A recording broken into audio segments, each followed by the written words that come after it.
The scaly goblin lurches forward, dealing you 40d6 damage. Are you a tabletop RPG player that's just sick and tired of not knowing how much damage the GM has dealt your level 2 cleric? Get ready, I am tapping 2, bringing out this guy, Flying Trample. Take these 2 flying coming at you. Gonna tap these guys, cycle 1, then create 5/1/1 fungal counters, buff those guys, pump them up to 2/2. Are you a tradable card game player that's tired of not knowing how much damage your opponent has dealt you? Then you need oversized bloody life counters. These babies are huge, spin down, and they get bloodier and bloodier the more life you lose. Never be confused again. Only on Kickstarter. Get yours. Hi, I'm Stephanie Allen, a professional game master with Charm Person Games. I run a lot of horror games at tables, especially games that have smaller, more intimate, personal kind of horror elements to them, and it's all about the atmosphere. And I just love the idea of being able to take one of these blood-spattered dice and just look it down and let them know that we are coming to a conclusion and their actions now will have consequences and there's nothing they can do about it. Hi, I'm Natalie Putum. I'm a professional game master with Charm Person Games. When I'm running a game and my players are taking time trying to figure out what to do, I love to introduce a sense of impending doom, be that the building about to collapse or a volcano about to erupt. And usually I use a timer on my phone or a small spin down, but the thought of dropping this giant spin down on the table and watching my players sweat really gets me excited about using it in my next session.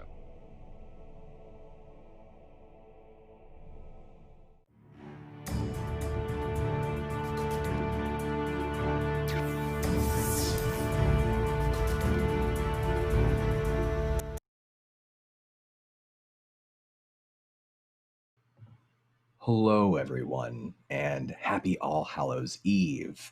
We're starting our charity event today by playing a game of Bluebeard's Bride. So for anyone who's never seen this played before, never played it themselves, Bluebeard's Bride is a tabletop role-playing game of supernatural horror set in a dark fairy tale. Each player takes on the role of one aspect of a new bride's psyche, a sister, we call them. They guide the bride through Bluebeard's mansion armed with little more than a set of keys. Each sister takes turns speaking as these aspects of her psyche would speak, deciding what actions the bride takes together, pushing the bride deeper into the mysteries of each room and provoking new horrors along the way. The sisters may not always agree, mimicking the internal struggle we all sometimes feel when confronted with difficult choices. So the way the game works is the sister who is currently wearing the bride's wedding ring controls the bride's actions. As she moves from room to room, they gather together tokens of either faithfulness to their new husband, Bluebeard, or disloyalty to Bluebeard, before they eventually make their way to the final room and seal their fate forever. Along the way, questions will rise. What will you find in your new husband's house? What horrors will haunt you? And what darkness will you find inside yourself? But in the end, there's really only one question that matters. Will you open the final door? And before we get started today, I'd just like to pass things off to current Charlie to talk about why we're here and what we're doing. Thanks, Don. Hi, it's me, Current Charlie, whose mic was definitely not hard muted. Welcome to our Halloween triple bill today. We're raising money for a really amazing organization called Take This, which is all focused around mental health within our gaming communities, because conventions and life are hard, and the better we can make these things for people, the more experiences we can share, and the resources we can provide as a community just makes all of these events and things better. So go and check out takethis.org. It's really great. Any tips today, we'll be going to them. We don't have interactive options because we have 3 really beautiful horror games coming up. And yeah, we didn't want to mess with it too much because it's already going to be pretty tricksy kind of a day with very haunting stories. But yes, any tips are greatly appreciated. It's all going 100% to them.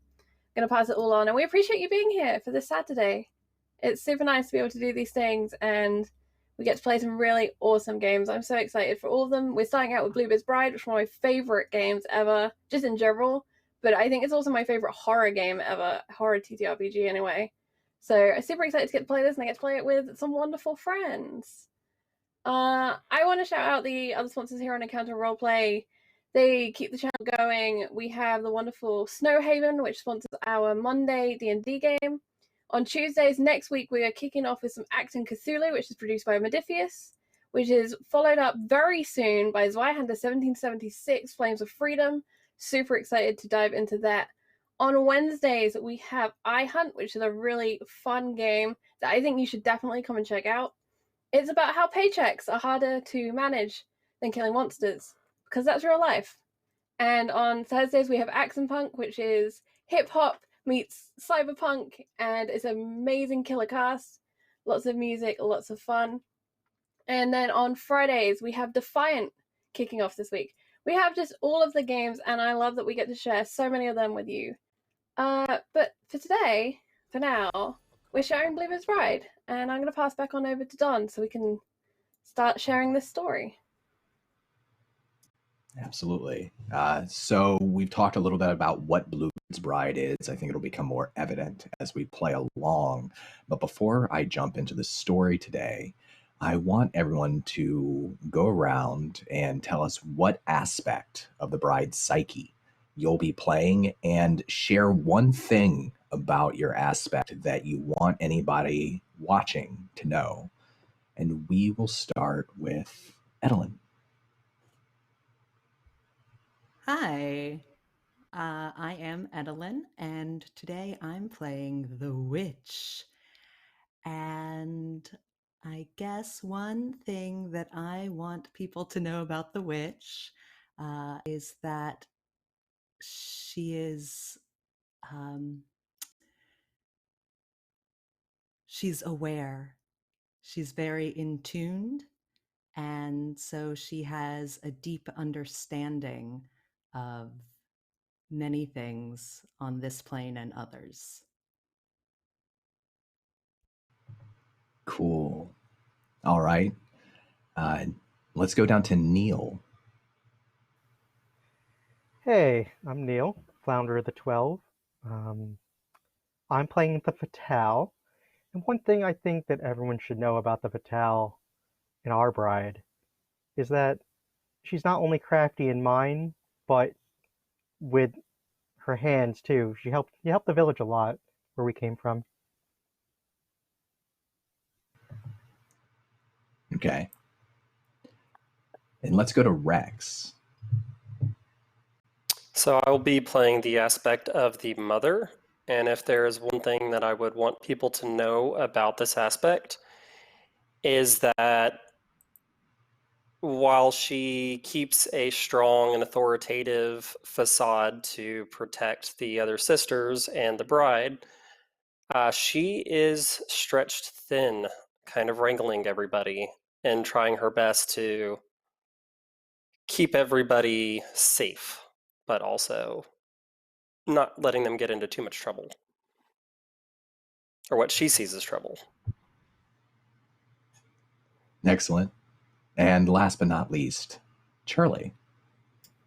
The Animus is an incredibly strong sister. I think one of the strongest sisters, but her strength can also be her weakness, as she can break things, and that can be bonds, that can be emotionally breaking things, but it can also be physically breaking things, and sometimes it's easy to lose what is precious and what is important when you're trying so hard and you have so much strength. And that's the Animus. These are the four major aspects of our new bride's personality. And just like any complex human being, these aspects, all with their own goals, their own needs, their own insecurities and fears, struggle with each other, help each other. They're a family in the way. They're all part of one unit, but they don't always agree. And so we'll begin today's game with a story. And this is the story of Bluebeard, a story that's been told many times in different ways. Bluebeard's Bride itself is a fairy tale, but it doesn't have a happy ending. It changes each time it's told, molded by the tongues that speak it, and it goes a little something like this. Once upon a time, there lived a lord whose palace was so splendid and so richly furnished that even the sultans could not be compared with it. He had dishes of gold and silver, sofas and chairs upholstered in the finest silk. The walls of the palace were adorned with every kind of curious antique.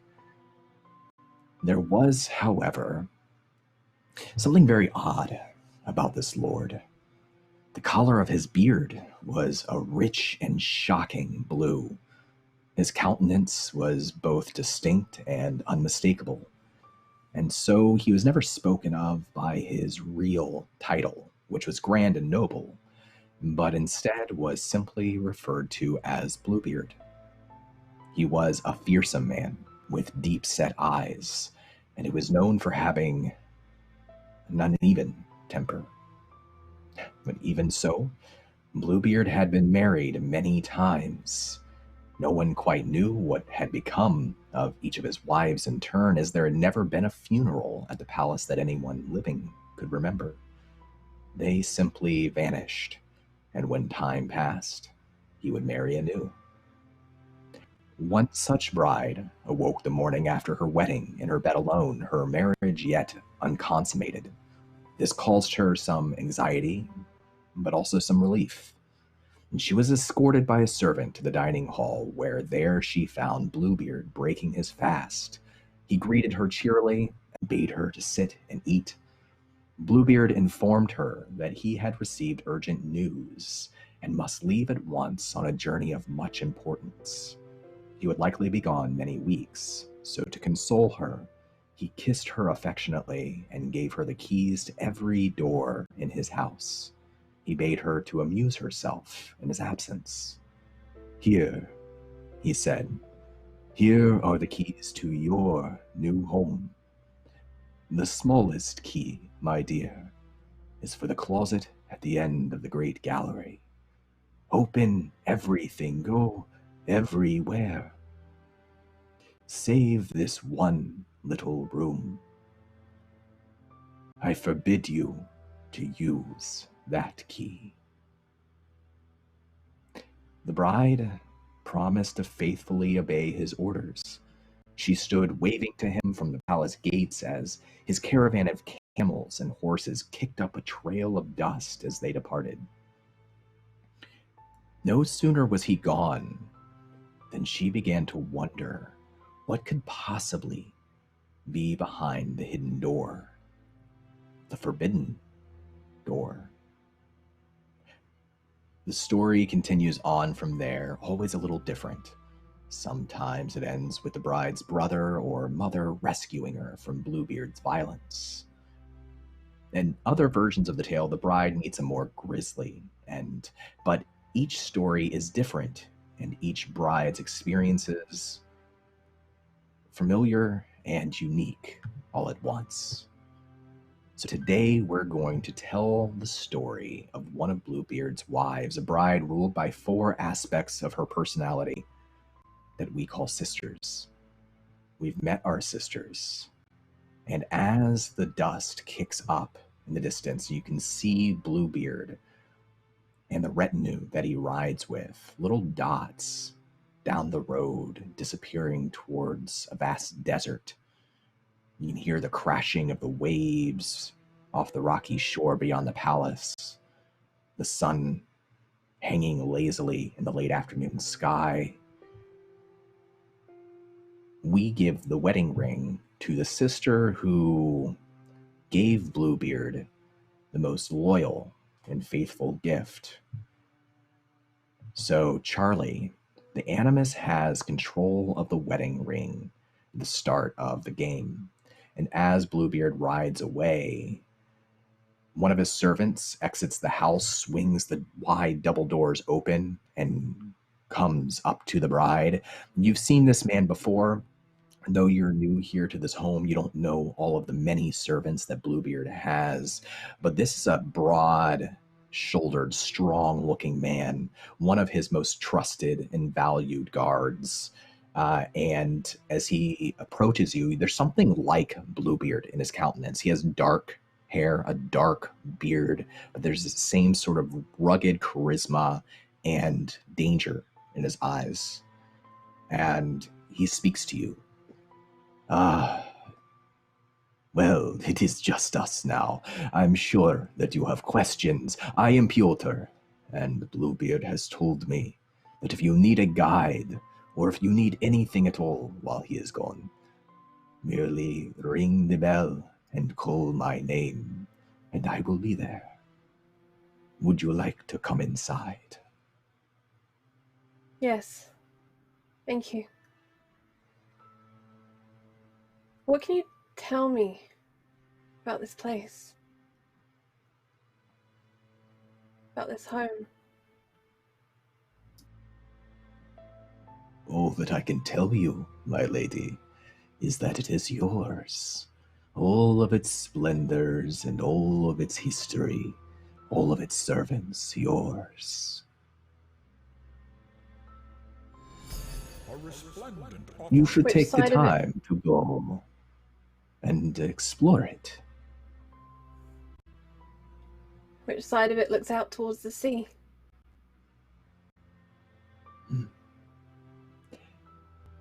You would go to the west wing if you wish to look out to the sea. But, be careful. Why? Well, I have known many who gazed out into the sea watching the sun set over the horizon. And they become lost in those crashing waves. The ghosts.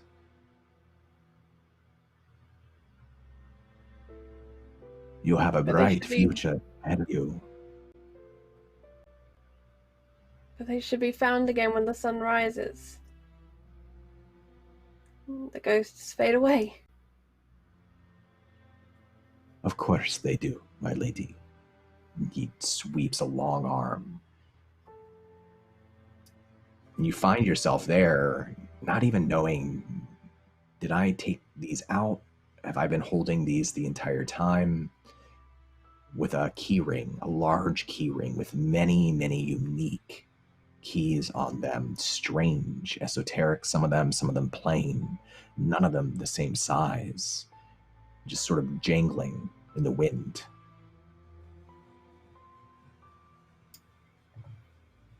And she turns the keys over in her hand and looks through them all, and then looks out to the foyer of this giant house, the stairways, the doors, and wonders which door goes with which key, where to even begin. But she's asked about the sea, and she knows that's to the west. And so she'll seek a door that matches a key in the west of the house.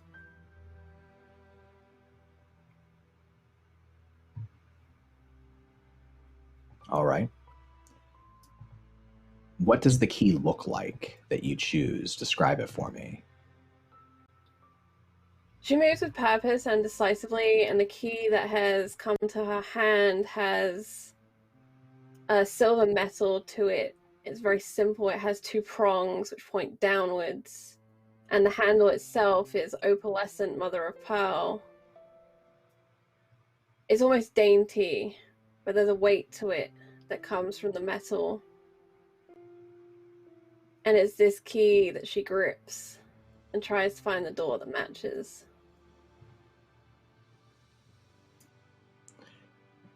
Piotr closes the double doors behind you, and he walks with you as far to the edge of the west wing of the palace as possible.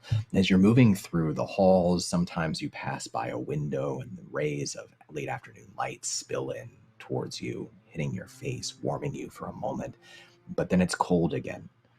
There are candles, lanterns hanging and on furniture throughout the halls that provide dim, flickering glows as you move from between shadows to light, between shadows to light. You can hear the whispers of other servants from rooms nearby. You pass a room on your way to the west wing, and you see two young, maybe teenage boys playing some sort of dice game on the floor, and they scoop up the dice and hide them from you and give you a hard stare as you pass by, and you can hear Piotr, "Do not worry about them. They're always wary of new brides to the house. But Bluebeard, he has never loved a woman such as you. I swear it, he is so taken by you, your beauty, your complexities. You are something special, my lady. Ah, the West Wing." He gestures down a hallway. Thank you. Just how many brides have they seen? Oh, not too many. They are young, after all.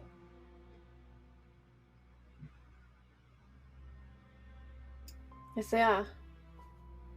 What game did they play? Some silly game they learned in town. They waste their money playing it, what little they have. But they are young. They can make mistakes, can they not? Is it not an expression of freedom to be able to waste money? If you can waste it, it doesn't control you. He smiles wryly at that and begins to shrink backwards, his face slowly fading out of the light of a candle towards the nearest shadow. And he bows a little. "Of course, as you say, everyone here is free. Ring the bell if you require my assistance." And then he's gone. She glances after him for a moment, but then with renewed purpose, she moves to the next window along, enjoys that warm feeling on her face, and then turns and seeks the door. This place is bigger than she thought, and there's a lot to see. You find the door as you're stretching through these twisting maze of corridors in the West Wing, and the palace is larger than even it seems from the outside, and you feel smaller every time you take a turn down a corridor. But at last you find the door that fits this little key in the West Wing. It's a perfectly white door with a porcelain door handle and grease, and you're not sure where you picked up the grease, if maybe it was something you touched, or maybe it was one of the keys on the key ring that you were filtering through, flicking through.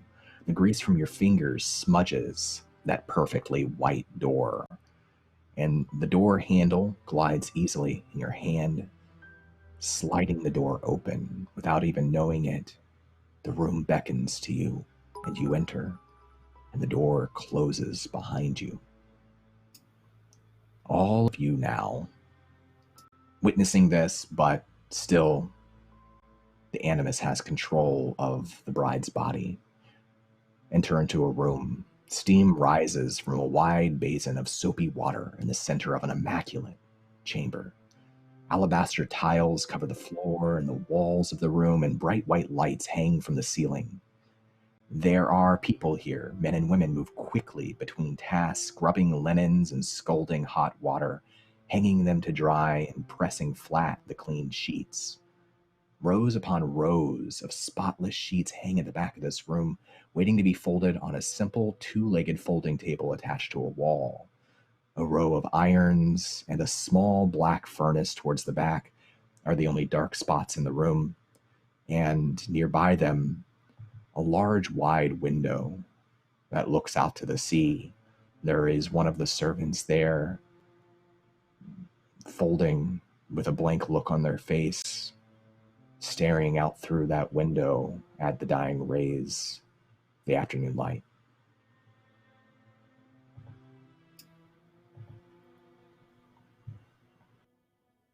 Seeing the room so pristine and this grease on her fingers, she looks around for something to wipe it away on.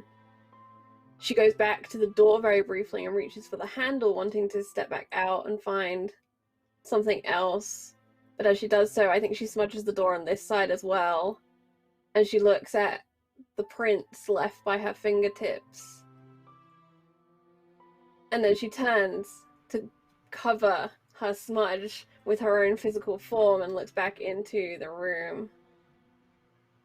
And takes in again the steaming white place with that distant iron furnace and the window. As you're stepping in further, three of the servants, two young women and an older man, scramble around you. They swarm around you to the door and they begin scrubbing at that grease stain. Harshly scrubbing. You can hear the sound of cloths rubbing against the metal, the porcelain handle, and you can hear the judgmental tisks from behind you.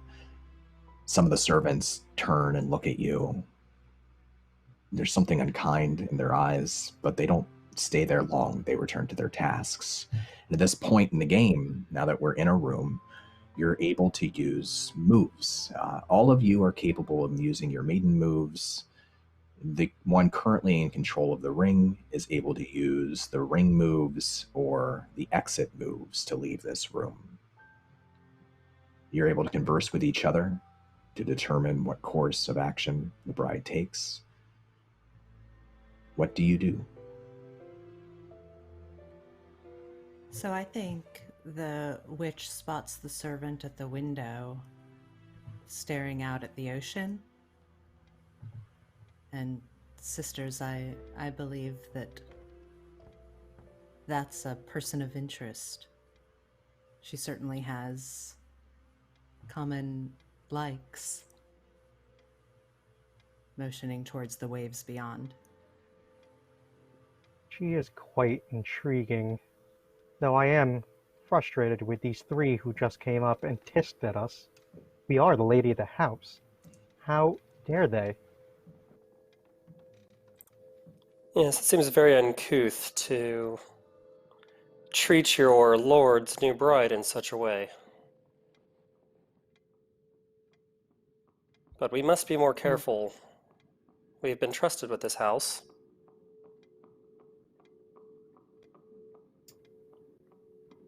Don't worry, they'll learn that we'll leave our mark here. It's just a little grease. I agree with you, sister. We should go to the window. I'm not afraid of those three. I'm not afraid of anything here. I wouldn't be too sure you shouldn't be. I don't know. I feel they should be afraid of us.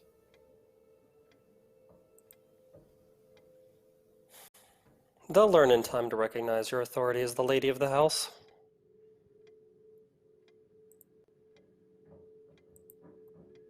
And the in the bride's meantime? chin raises a little, I think, as she is attempting to assert herself, but her eyes dart a tiny bit as that small doubt continues in the back of her mind.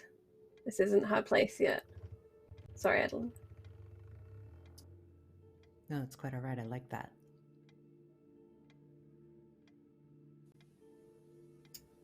Would we be able to take stock of the girl at the window? Yeah, so you can use your take stock move, and You can ask one of the following questions. What stalks the bride from the shadows? What traps have been laid for the bride? What does this place demand of the bride? Or what horror is hidden here from the bride? The Fatale would like to ask, what does this place demand of the bride?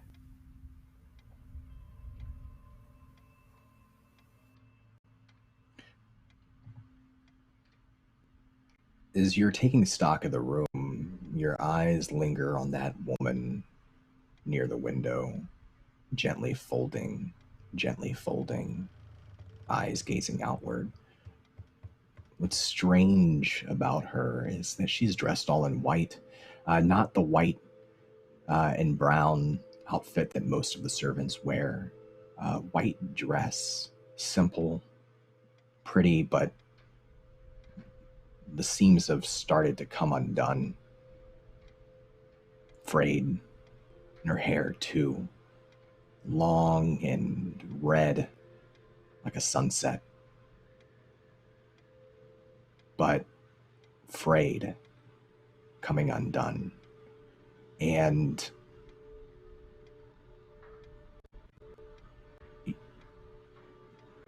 you have an inkling, Fatale, that she's wearing not a wealthy wedding dress, but a wedding dress, whether it's hers or someone else's.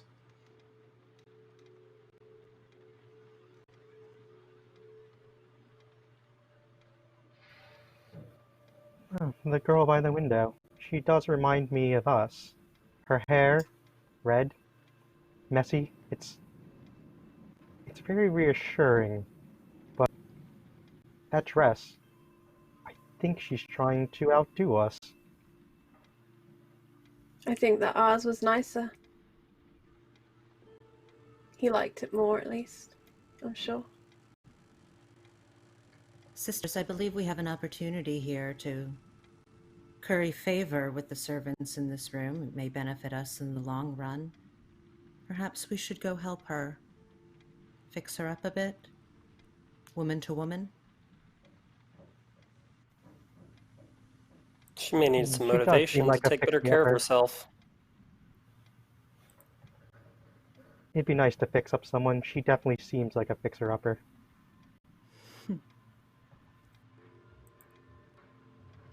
I think we should care for her. Agreed.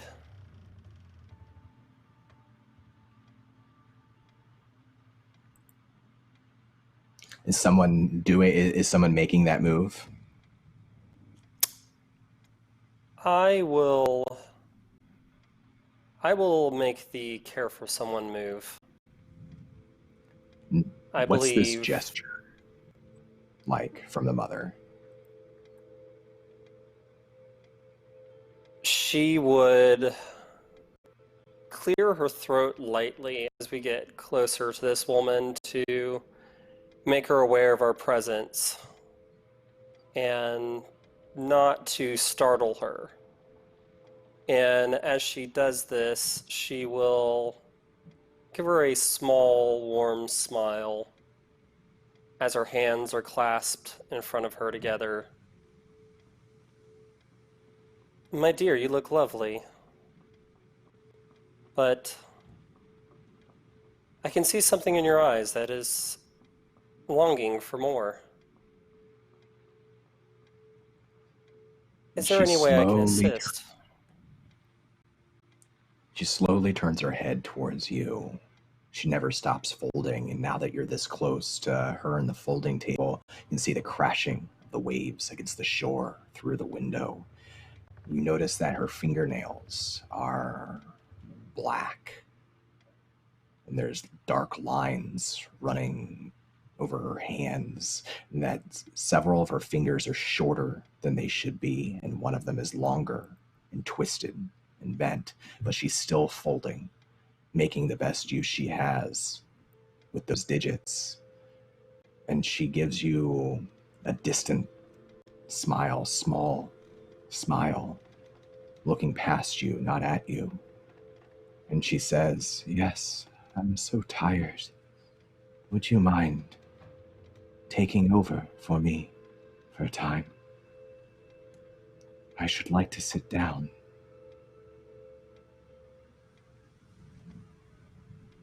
Of course. And she'll move next to the woman, keeping her in her peripherals as she begins to follow suit and fold the linens. But as she does this, her eye is drawn away from the woman next to her and her gnarled hands, and she finds herself entranced again by the waves, as the woman was.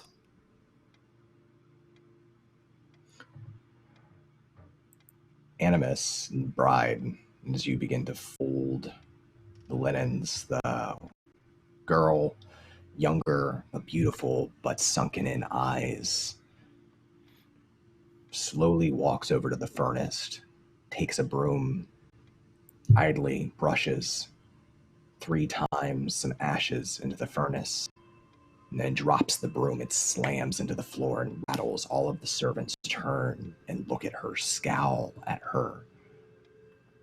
And she slowly, like a zombie, walks over to a chair and turns and sits down at it. And then you hear a snap. And you look down, and one of your fingers has twisted, snapped to the left. It's your forefinger on your right hand. And you can feel the pain. It's broken. You're not sure how you managed to do it, but it's coursing through your entire hand. You can feel your fingers curling up. You can all mark trauma for me.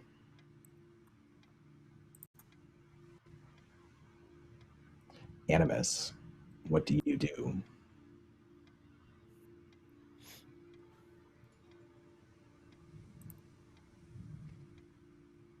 A very good question.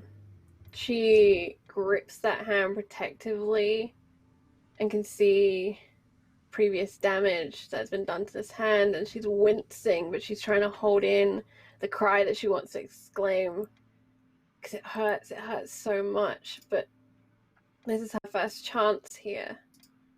This is her first meeting with these people. This is her first time in this room. She doesn't understand how that just happened. And she unleashes the pain by snatching up what was dropped, and I think throwing it across the room as just a reflexive outburst. She tried so hard not to cry out, but something had to go. And I think she flings this object, and I would like to dirty myself with violence. All right. Roll carnality for me. All right.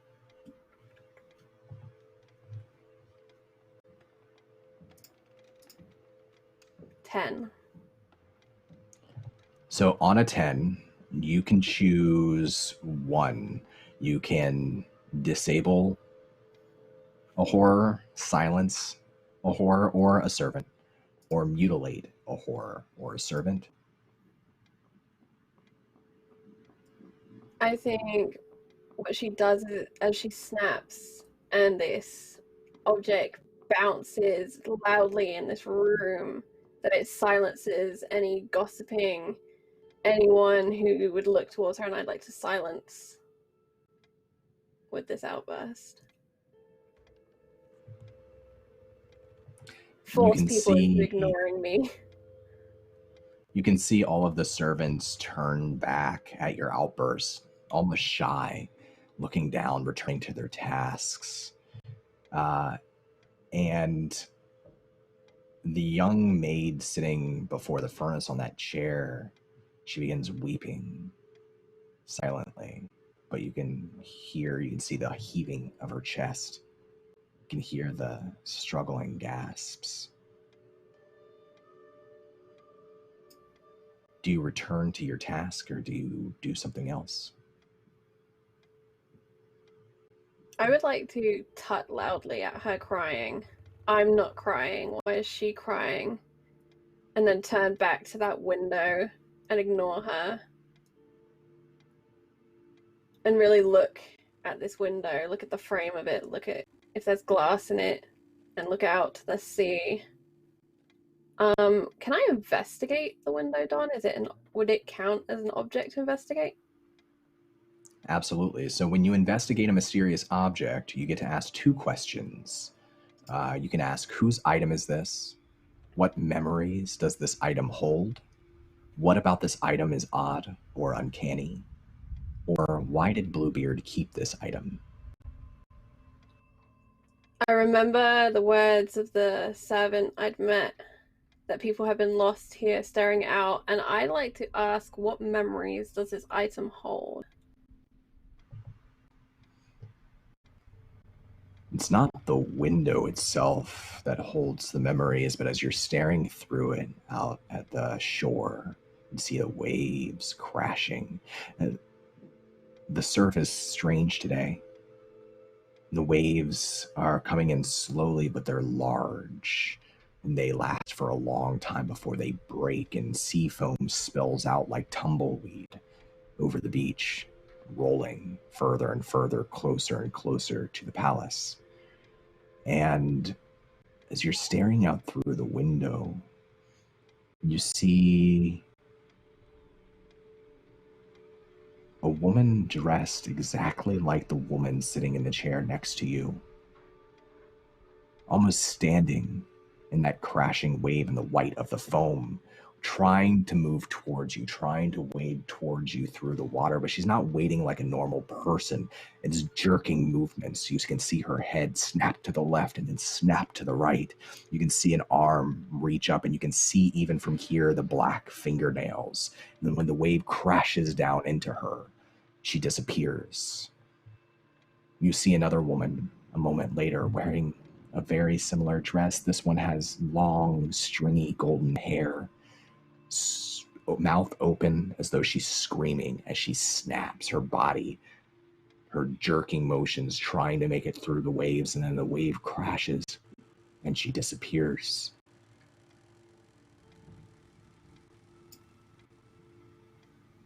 And for my second question, I'd like to ask, what about this item is odd or uncanny?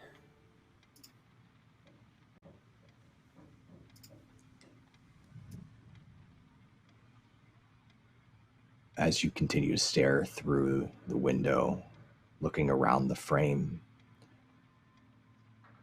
you can see names scratched into the wood of the frame around this window, women's names. You see dozens of them written, scratched into the window pane, then scratched out lines, sometimes violent lines scratched through them. You find there, as you're looking around, that they've all been scratched through except for the last 3 names on the right side of the pane. 3 women's names. The 3rd name is yours.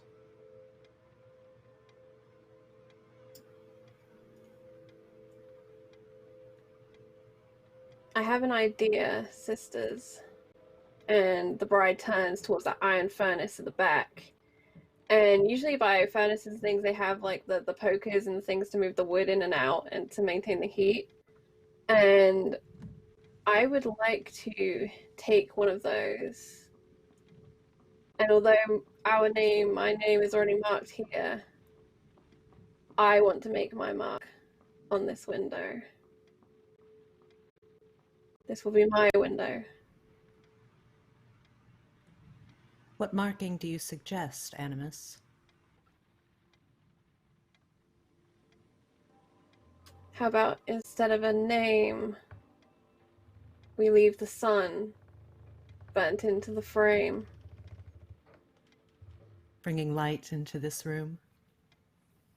I love it. The sun is a never-ending, dominating force in the universe. An apt metaphor. And a good We should surprise keep the for our paper. husband to find. Yes. Oh, I do hope he loves it. These other 2 names, should we remove them? They take away from our our glory, how memorable we are. The bride turns back to the names carved into the wood, and her fingers go out, and she can see like the tiniest bit of grease is still on them, and it smears over those names. As it does, the witch gets a feeling. It rises from the depths of her belly, and she says to the sisters, "In time, these names will remove themselves. I do not believe that's our place." Do you smear the grease over the names anyways? I think there's a hesitation of the hand, and instead of being all of her kind of forefingers on her uninjured hand, she just takes her thumb and just almost underlines each of the names so she knows exactly where they were, but she takes the witch's advice that in time these names will be removed and it's not her place. She's already removing these names just by being here, by being Bluebeard's wife. And she'll turn with purpose quickly, charge to where that fire is burning, take up the iron and thrust it into the flame. Her other hand, I imagine it's kind of cradled up against her so no one can touch it. It's not going to bang into anything. But her good hand thrusts out with the metal.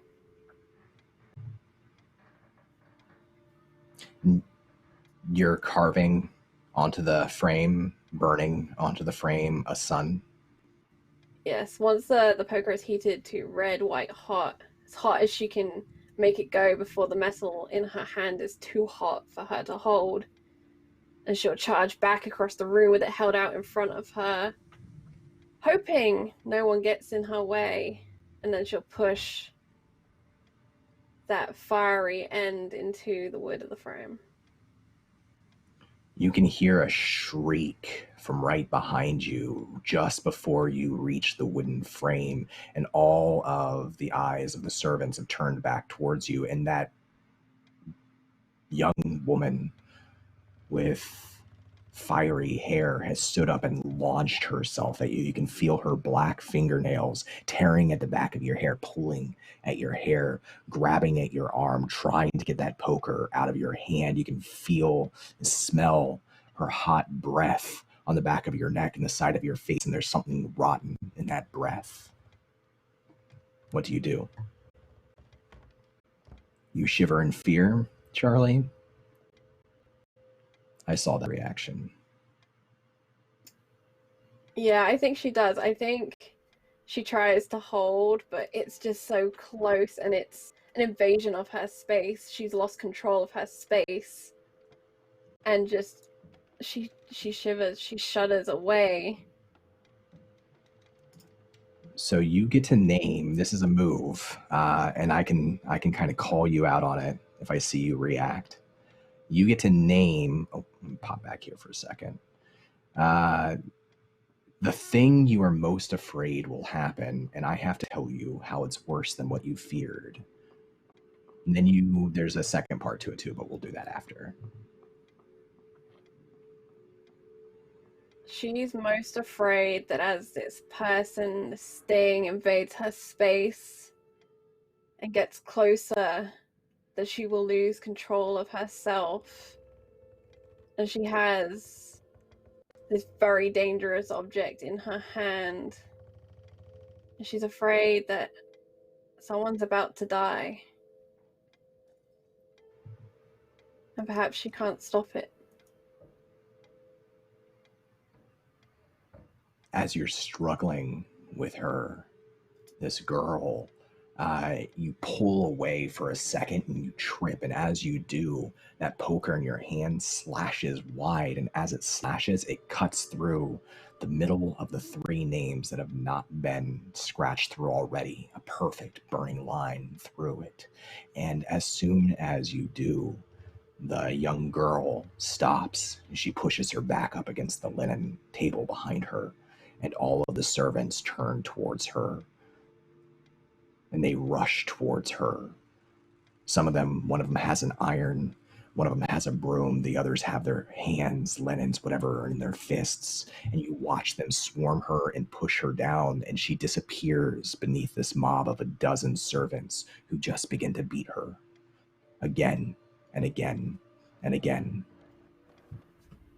And you have a choice now. You can keep the ring and choose two things, two side effects of the three that I'll offer you. Or you can pass the ring and give control of the bride to another sister and only have to choose one. I would like to pass the ring on to another sister, and I will take one trauma, as I've lost control of the situation entirely. Which sister do you pass the ring to? I pass the ring to the witch because I trust her the most. And she always knows what to do. So the witch, you gain control of the bride's body. You all witness this.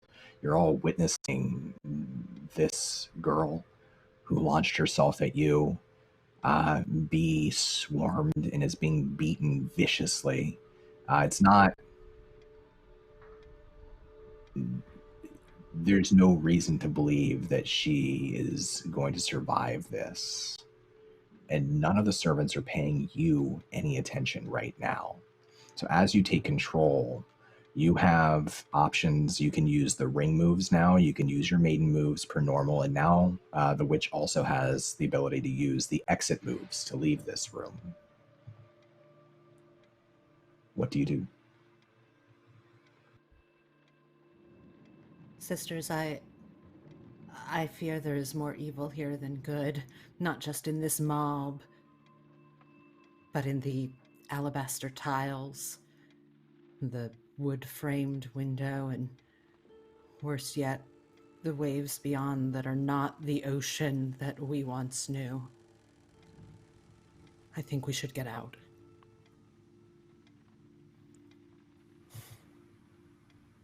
Agreed. I do agree. The swarming of this girl, it concerns me about our brother back home. We're not there to protect him. What if something like this is happening there? Well, this woman did something wrong and dared to strike us. She does not deserve this fate. This is unsettling. Should we help her? We do have this poker still. Sisters, if you're not ready to leave, I do have ways. I'm so conflicted.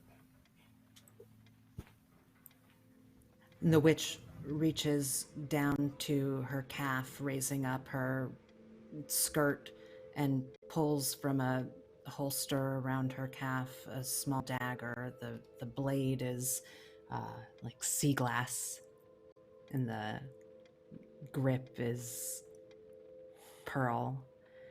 And she holds the grip in her right hand and clenches the blade in her left hand and pulls. And puts her hand out before her. And as she releases her fingers, blood flows from her hand, dripping onto the alabaster tile below them. And with this face move, she can commune with the horrors in the room and is hoping to learn more about what exactly is going on in this room. So you spill your blood to commune with the horrors of the room. Mark 1 trauma just for you. And the groundskeeper will share whisperings about what happened here and might ask you a question or two, which means basically you get to add to the truth of what happened here.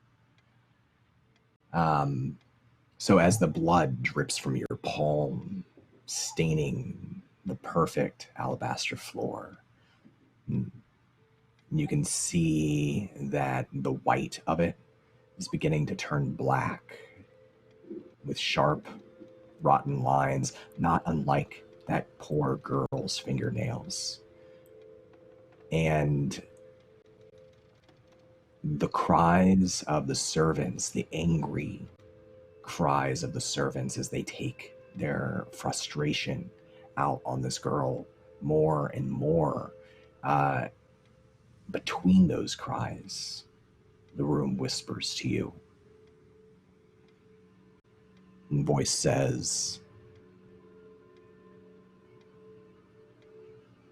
she was his bride too. But she couldn't keep things nice and clean. She didn't think she was a servant.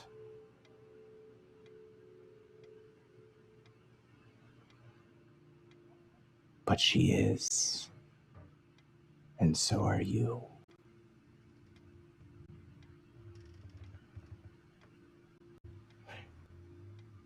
You can add one more truth. What else does this voice whisper to you about?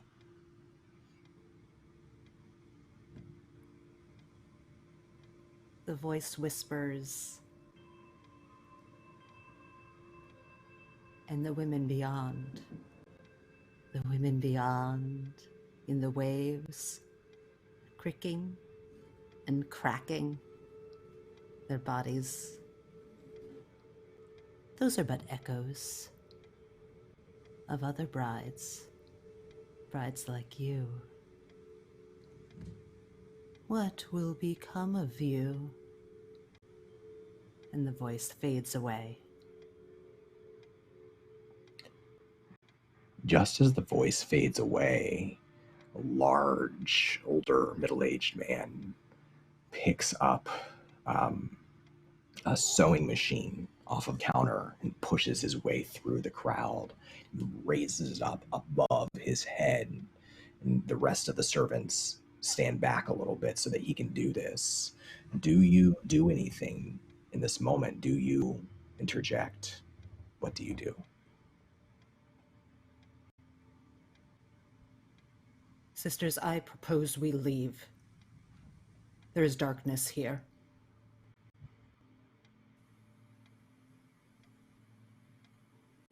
I agree. This seems... If once they get done with her, they may come for us. She was a bride, like we are a bride. There's no saving her now, but there is saving us. We must go. We need to leave so that we can preserve ourselves and avoid the same fate. We are nobody's servant. She is not like us. We are better than that. We're his bride now. Let's prove that and survive. And with the ring on her finger, the witch would like to lead them out of the room. You have two options. You can choose to escape, or you can propose a truth about the room, a detail about what you think happened to whom and why, and then take a physical token with you that supports your interpretation. And you have to decide, is this a token of faithfulness to your husband or a token of disloyalty to your husband? So, before they leave, the bride turns back to catch one more glimpse of the mob. And out from beneath the pile of bodies, she sees this hand stretch, fingers blackened at the tips, all different sizes. She recognizes it as the hand of the girl that was sitting by the window, the bride. And it lets loose a trinket. The bride snatches it up and opens it, and it's a picture of like a locket, a picture of Bluebeard and this woman. The witch knows, holding it, that it feels wrong, and the witch closes her eyes, and the bride closes her eyes. She sees the undoing of this woman. where Bluebeard had left her to freeze in the cold, knowing exactly what would happen to her. Hands left gangrenous and disfigured before he ultimately brought her in to his palace and killed her.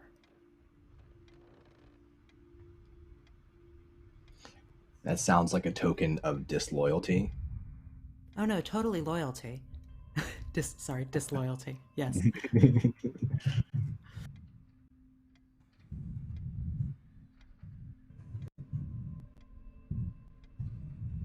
As you look down in horror at this locket, pushing yourself out of the room, you hear a sound followed by another sound. The first sound is a smashing of that sewing machine downward and something that sounds like meat being pulverized. And then outside through the window behind you, a change. The room gets darker. There's a sudden crash of thunder, and rain and sleet begins to pour down outside. You press out of the room, this locket in hand, and the door behind you, do you leave it open or do you close it? The bride slams the door shut hard behind her.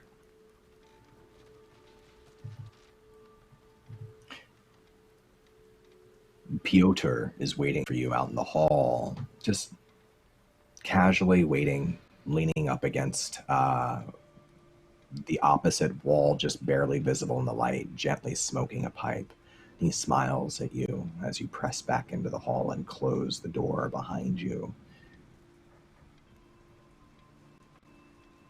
Are you enjoying your exploration of the wing, my lady?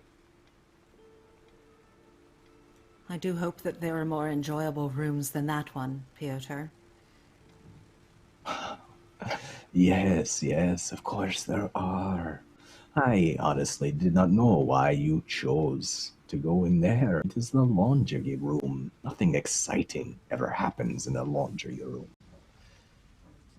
I guess I was drawn to its cleanliness, she says kind of coyly, understanding that she is perceived to be one of the servants. But I want to go elsewhere now, Piotr. Well, please, go wherever you would like. Do you still wish to look out at the sea? Does the sea change? But of course, the sea is ever changing. The sea I saw from that room was not pleasant. Where is a pleasant view of the sea? Why, the West Tower, of course. You can climb to the top, look out over all of the palace, all of the ocean. I hope you do not mind stairs. I'm used to stairs. Any other things to note in that tower, Piotr? Are there servants there? Activities? Oh, I do not know where the servants are at any given time. I'm not their keeper. Where is your sense of adventure, of learning things for yourself, finding out things about yourself that perhaps you did not even know, echoed in the art and the majesty of this ancient place? The witch is enticed by adventure, so this definitely speaks to her. Point me in the direction of the tower, Piotr. That is where I want to go. Follow me. And he kicks off of the wall and begins to walk west towards the west end of the west wing of this mansion. There's fewer sounds of servants in this area, but before you turn the corner, the door that you came from, that laundry door, swings open, and Piotr stops. He puts a hand up, and he turns to you and looks, and you can catch his eyes in the firelight. They're not playful or gentle anymore. They're afraid. They're scared. And he puts a finger to his lips. Shh. And you watch as all of the servants from the laundry room exit their white clothes, now stained with blood, carrying above them that girl, what's left of her. Slowly, they move towards a door down the hall that you recognize leads out to the coast, out to the waves, out to the ocean. They silently exit one by one through that door. They close it behind them, but it doesn't catch, and with the wind of the storm outside, it begins to slam again and again into the frame. And Piotr leans over and whispers, "All right, let's go."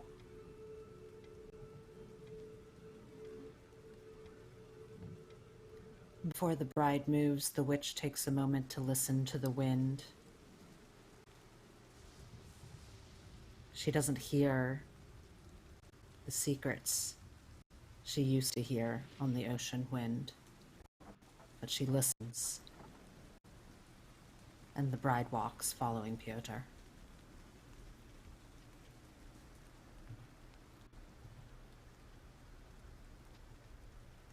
So you have control of the keys now. You get to name the next key.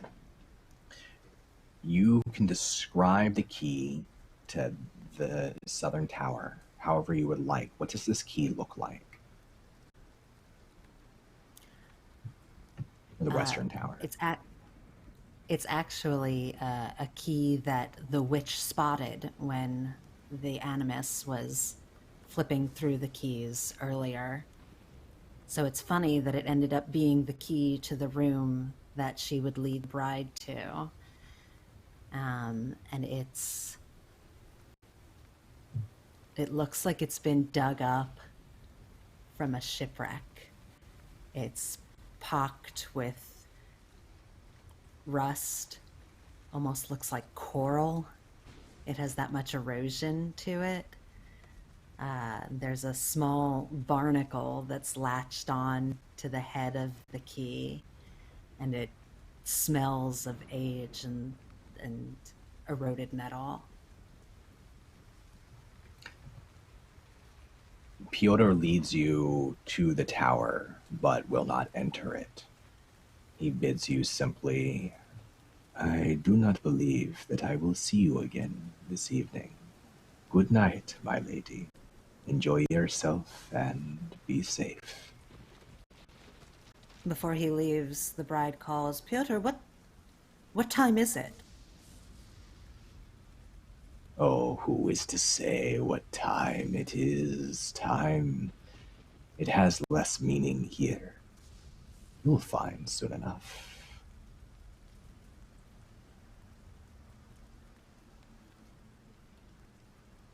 And the bride puts the key into the door of the western tower.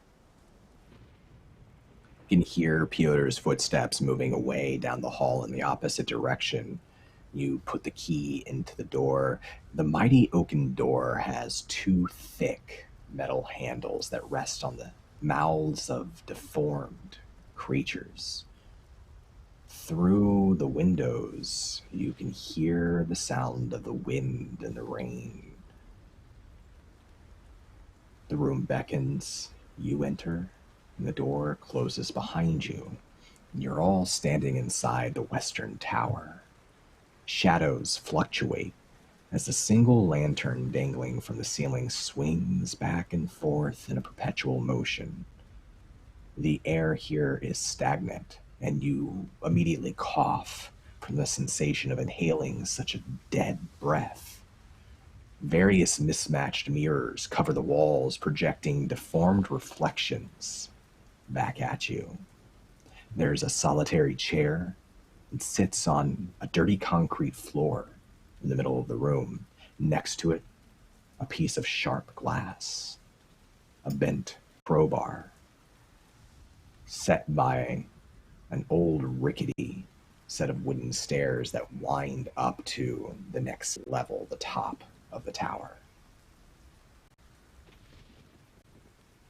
If I may, the animus feeling almost like a caged animal at this point. She knows she lost control and she knows that she had to step back.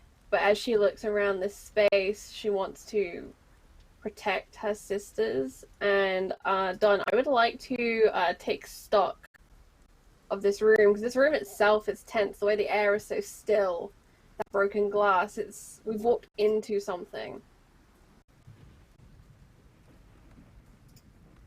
Okay, so you get to ask one of the following questions. What stalks the bride from the shadows? What traps have been laid for the bride? What does this place demand of the bride? Or what horror here is hidden from the bride?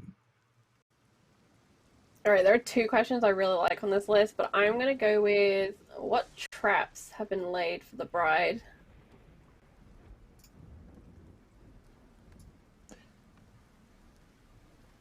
You see a number of interesting, dreadful things in this room. But there's something about the way your image is distorted differently in every single mirror that fills you with dread.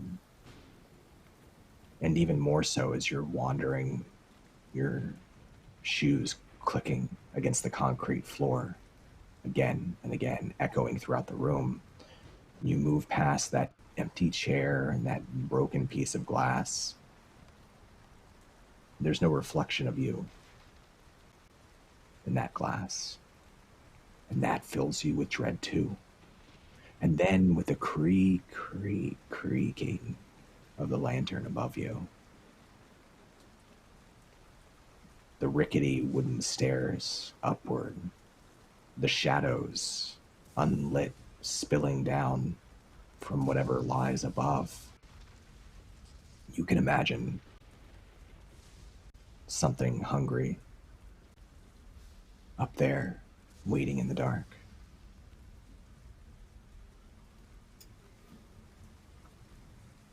We should look around quickly for whatever it is you want to find here. I don't trust this place. What is it about this place that makes you trust it less than the rooms before? This whole place is dark, Animus. Don't you feel it? I feel it more here. Why is the lightning from the storm not lighting this room? The darkness pervades.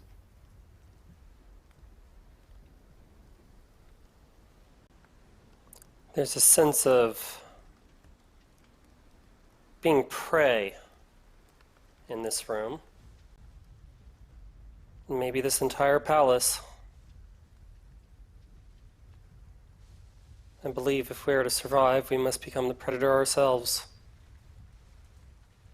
Mother, we are neither prey nor servant. We have always been a predator.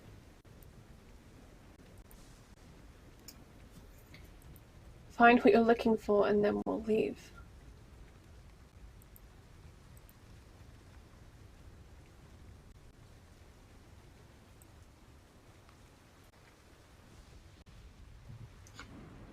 So the witch, you find your body frozen as this conversation's happening in your head.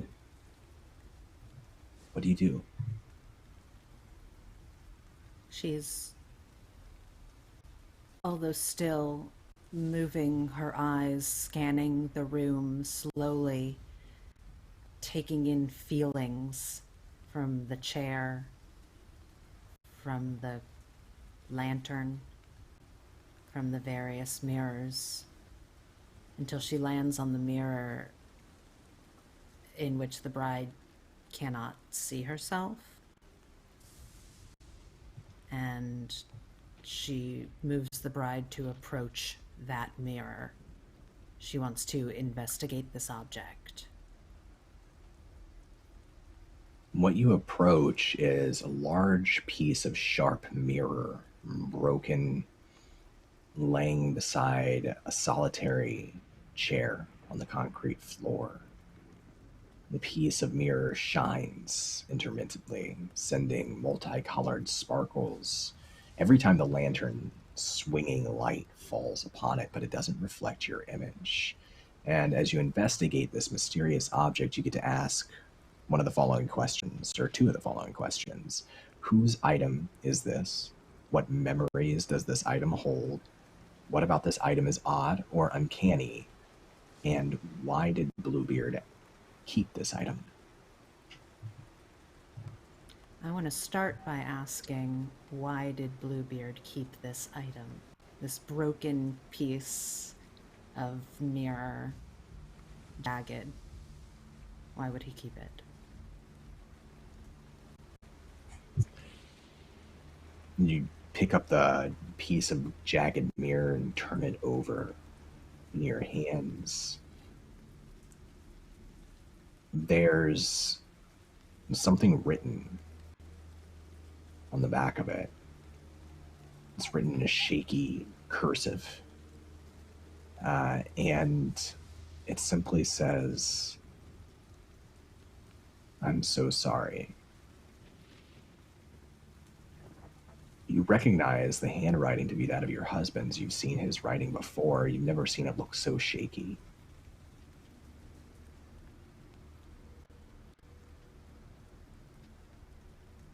And the witch compels the bride to take the piece of glass and press the flat side of it, the reflective, or what should be the reflective side, to her chest. The witch is trying to feel what memories this item holds.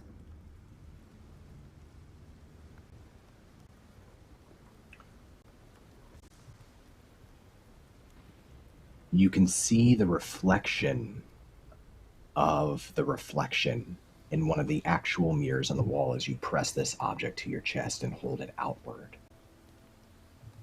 And inside that glass, you see the image of a girl as young and as innocent as you, but she is missing a leg.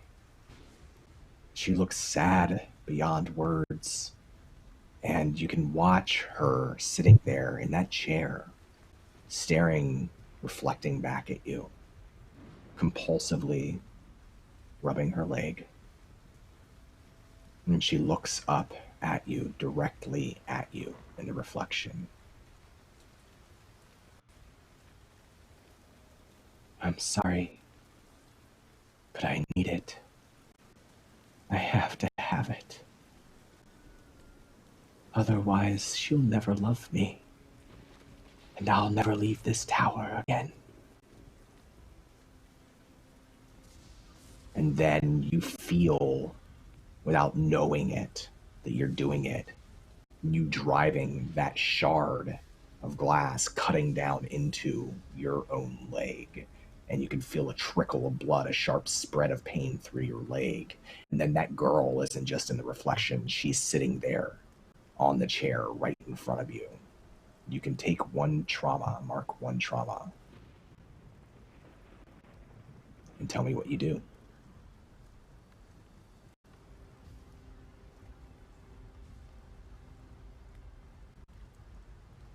Does the bride spilling her blood equate to the witch spilling her blood?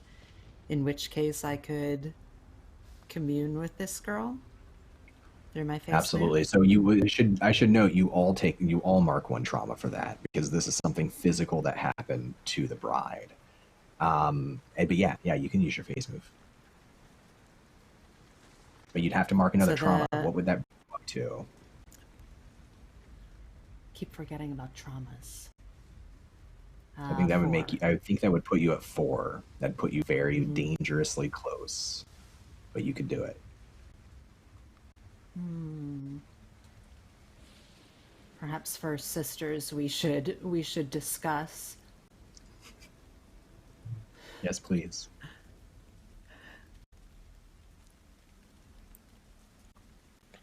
I think This the room is.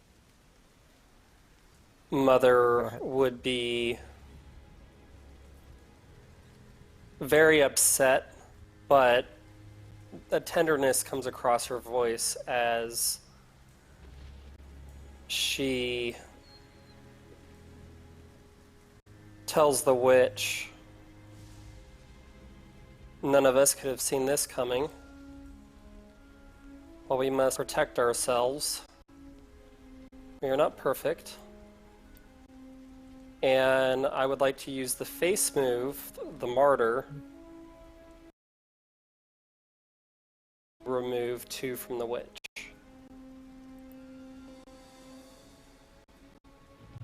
So, let's see here. Your face move, you will take your love to the ends of this world when you offer forgiveness for a sister's sins. Mark trauma. 1 for 2 to heal that sister. There's a strength and unity in this moment. Perhaps it's the terror. Perhaps it's the realizing that every door you open, every step you take from here until the end of your life is only bringing you closer to that end. But the unity of the sisters in this moment, the mother protecting you, it does give you strength, and you get to remove 2 trauma. In that moment, the witch feels a sense of relief wash over her, and she regains some composure. Mother, thank you. Thank you for that. Know that you are also protected, watched over. And all of my forces are telling me brother is fine. And then she compels the bride to grab at her leg, forcing some of the blood to drip faster down her leg to hit the floor beneath, and turns the bride's attention to the girl in the chair. You don't have to compel too hard, because as the figure on the chair rubs her leg, each compulsive movement, each compulsive rub, you're sliding that glass down again. You don't have control of that, and there is more blood spilling out onto the concrete. You use your face move, and you can mark 1 trauma. This will bring you up to 3. And you can share, so whisperings about what happened here, and I'll allow you to ask a question as well. As you're doing this, as your blood is being spilled onto the concrete, the girl keeps saying, "I have to have it, or she won't love me. She'll choose him." And you can see now those distorted, mutated reflections of yourself and the girl and all of the different mirrors on the wall of this tower. Another figure stepping out. A beautiful bride in a gown that puts yours to shame, gilded and covered in lilies and rare flowers. And she has thin cheeks with high, sharp cheekbones and beautiful raven hair that's been prepared perfectly. She wears a silver crown on her head. And in the reflection of the mirror, you see her offer her hands down to this girl, lift her up, take her by the waist, and then to a music only they can hear in the reflection, they begin to dance, spinning gently around each other. The girl stumbles and stumbles. The bride dances faster and faster, uncaring that she can't keep up. And then she throws her back into the chair violently. You can feel the chair rock backwards, slapping your leg.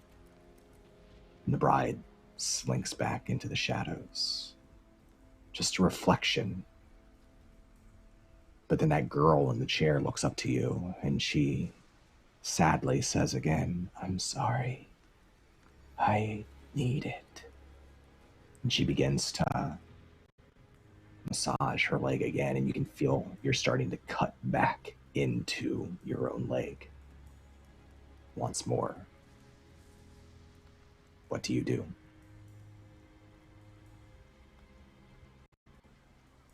With the hand that's not cutting at her leg,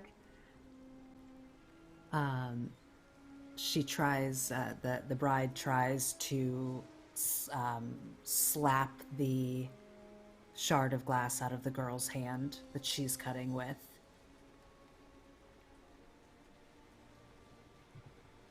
This sounds like dirty yourself with violence to me. So when you dirty yourself with violence, you're going to roll carnality.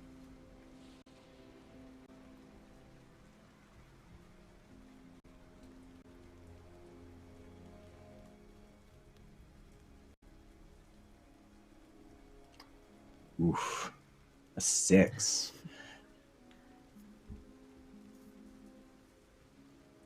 Mark 1 trauma.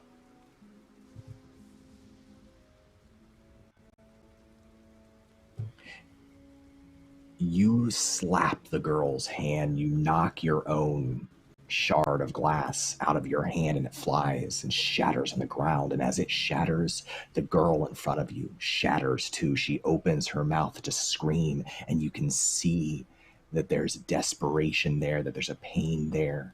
And then she breaks apart into 1,000 shards, and you're there holding your bleeding leg.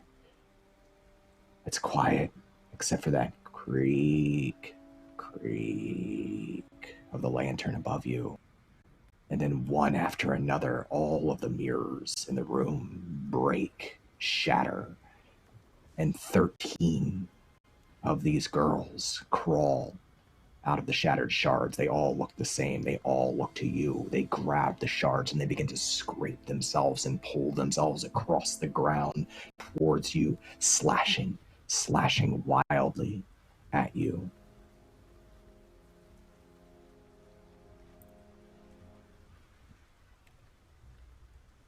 I propose we leave, sisters. They will get nothing from us.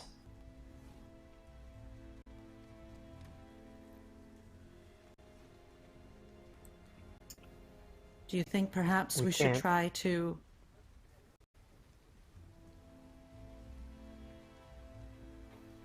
Perhaps we should try to end their misery?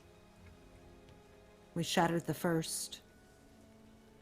Could we shatter the rest? End this vicious cycle of abuse? I think we could take this Mother, place. we are the predator. We can change it. Make it ours.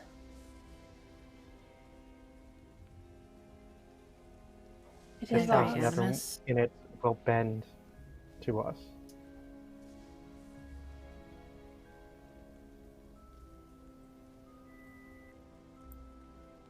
I don't This know home that is it's no about longer bending theirs. or... Go ahead, Mother. This home is no longer theirs. It is ours now. We deserve the safety.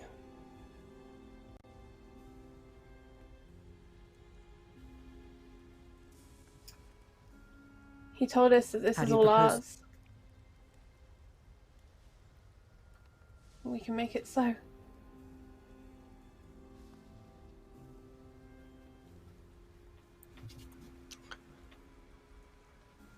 You struggle with your anxiety in this moment, debating over what to do. The path back to the door getting more and more narrow as these girls are crawling closer to you, a circle of them in all directions, closing in slowly on you. You can hear the rap of their palms flat against the concrete each time they slap against it and pull themselves a little closer, and slap against it and pull themselves a little closer. What do you do? The witch compels the bride to reach out for the girl that's nearest her. She believes that if we can connect with enough positive light and goodness, that we can wipe the darkness from this room. He wants to caress the horror. All right, when you caress a horror, roll with blood.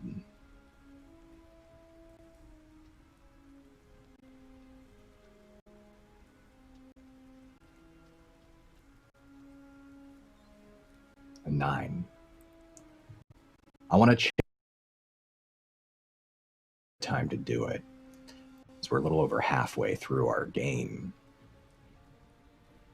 How much trauma has each of the sisters taken? Animus. 4. How much trauma has the witch taken?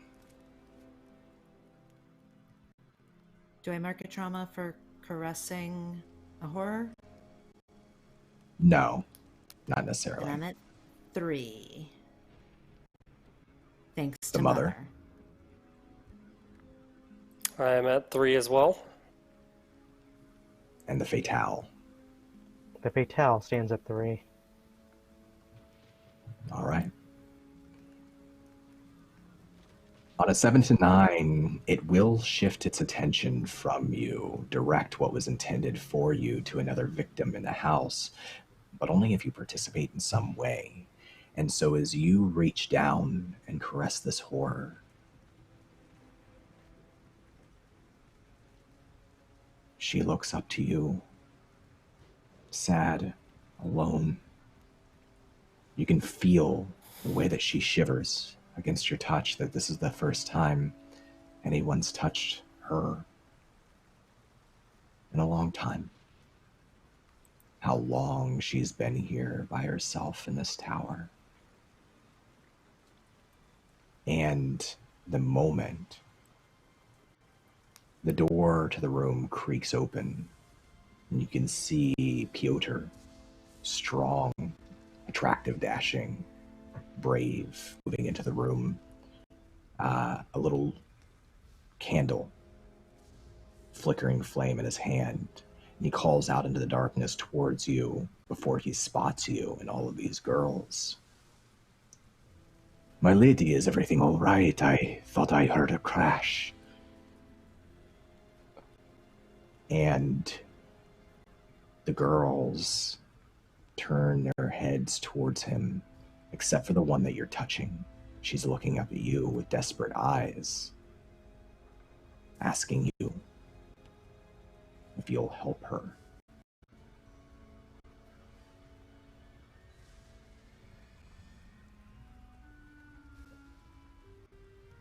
And the bride agrees.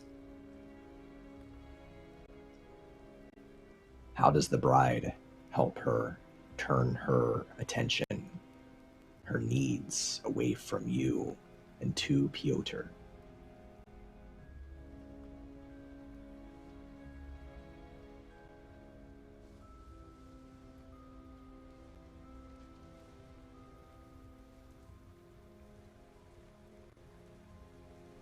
I have an idea if you'll let me coach you, Please. bitch. Please.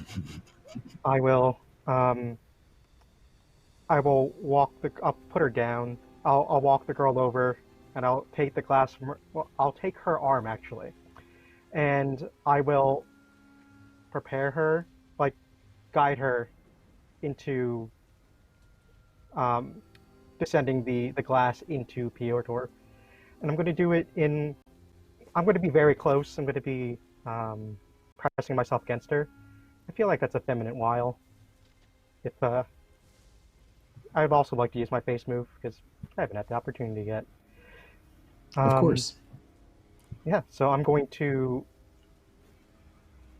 like in a romantic movie, guiding her body, pressing myself against her. I will help her bring it down into Piotr, and I'll whisper in her ear, just like that. Just like that. So when you use your beauty or charm to get what you want, you can trap a servant or a whore with your feminine wiles. They will tell you a secret about the house or about Bluebeard.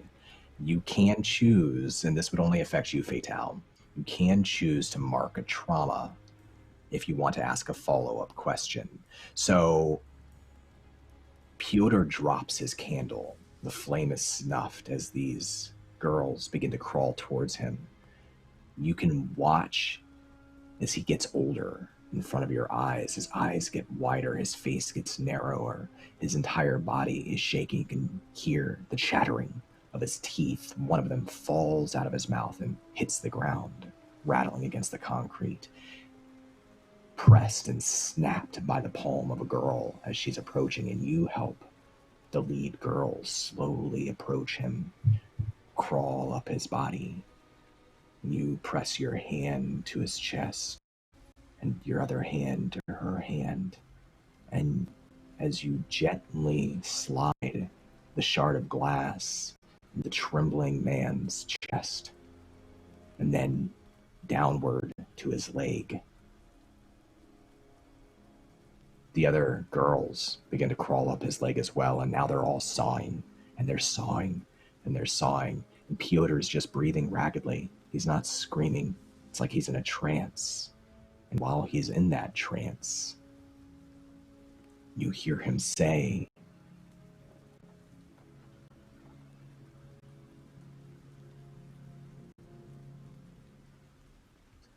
"It is better to die than to live in this house.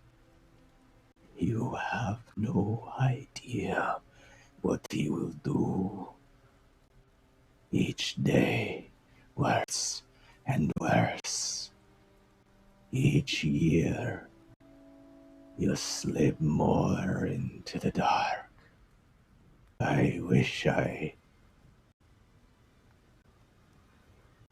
And then he goes quiet, and his body drops to the ground and begins to convulse as they continue to saw at his leg. And Fatale, you have the opportunity to take a trauma willingly and ask a question, and he will answer. Okay. Could I have the girl I'm helping answer instead? Would she be able to answer? Sure. Possibly. Okay. It depends on the question. I'll see. Yeah. I'll ask aloud, see who answers. What was the worst thing that happened to you? I'll take my trauma.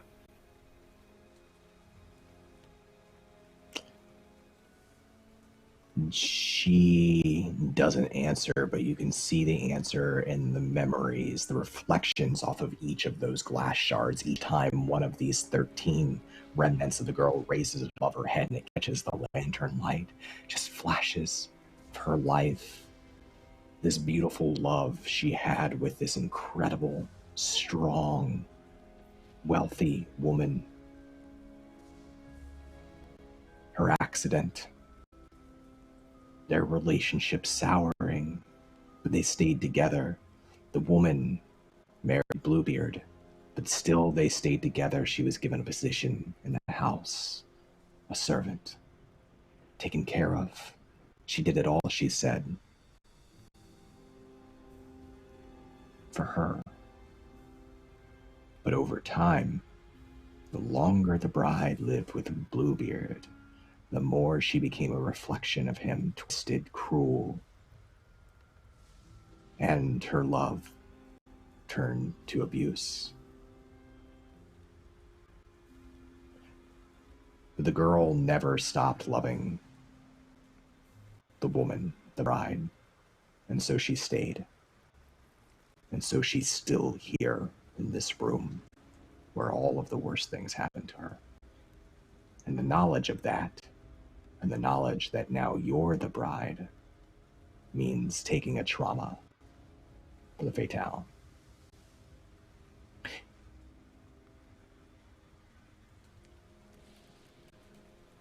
The witch, you still have control of the ring. Yeah. You're witnessing all this as well. You all are. Sisters, is there anything we can do to end this? For this girl?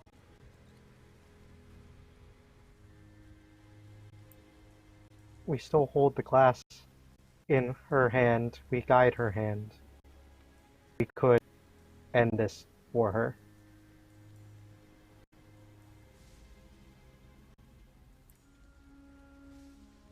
I feel like that would be the compassionate thing to do.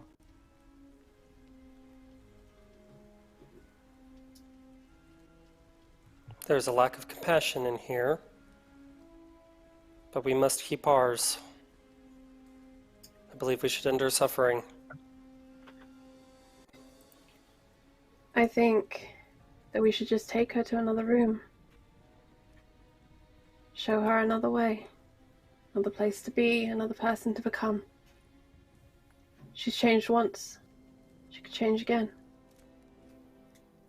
Isn't that what you always say? You must follow the change. Follow the change.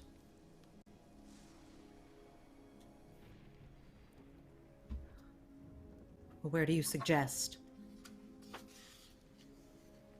How do This we house know is large. There must be some place with a hearth, some warmth that we can give her. A quiet place away from the rumbling of the tides, the crashing of the lightning and thunder.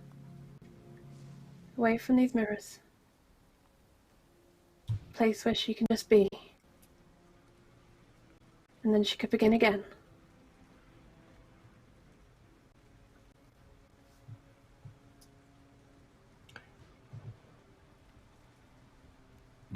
Are you wanting to use an exit move? To take her with That you? is what I would like to try to do.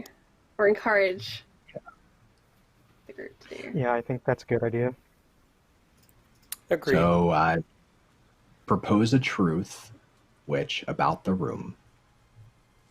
And let me know. I guess you're taking... It's not the girl that you're taking when you try to take her. Your hands pass through her, but you know that this shard that you have contains what is her spirit in this glass shard, this mirror shard. I would like to Do you propose think, this as an object of loyalty. Loyalty. I'm gonna propose it because I think we see that this is a woman that Bluebeard loved at one time, and as a person that needs love again, he gives us his love, and we can share that. And it's an act of faithfulness to protect something that he cared about, even if he doesn't care now. He protected, he kept his wife, his bride, and this bride kept this girl. And they both stayed. They were faithful. He was faithful to that bride and didn't do anything poor to this girl directly. So. And we're being faithful to the house as well, giving it life and warmth. But what inspired this faithfulness? Were they faithful out of fear? Were they forced into this prison of a tower? You saw the memory. This girl loved the bride. She stayed for love. She was on an endless loop of sawing off her leg. I believe there's darkness here. I stand by that.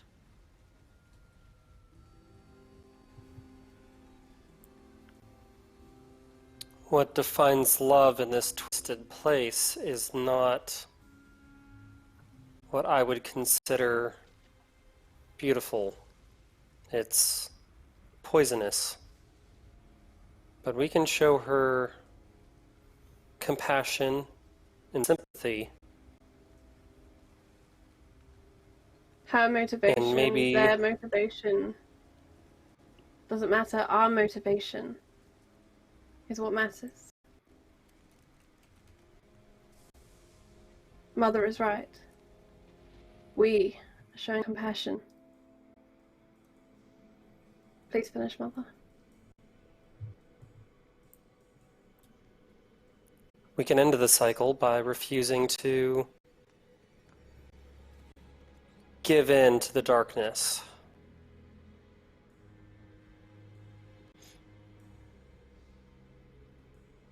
We can help her become somebody new.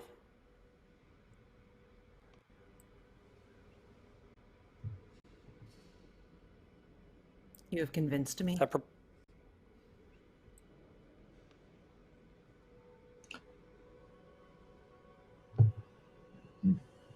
Do you agree that it's a token of loyalty, of faithfulness to your husband? Which it is ultimately your decision here.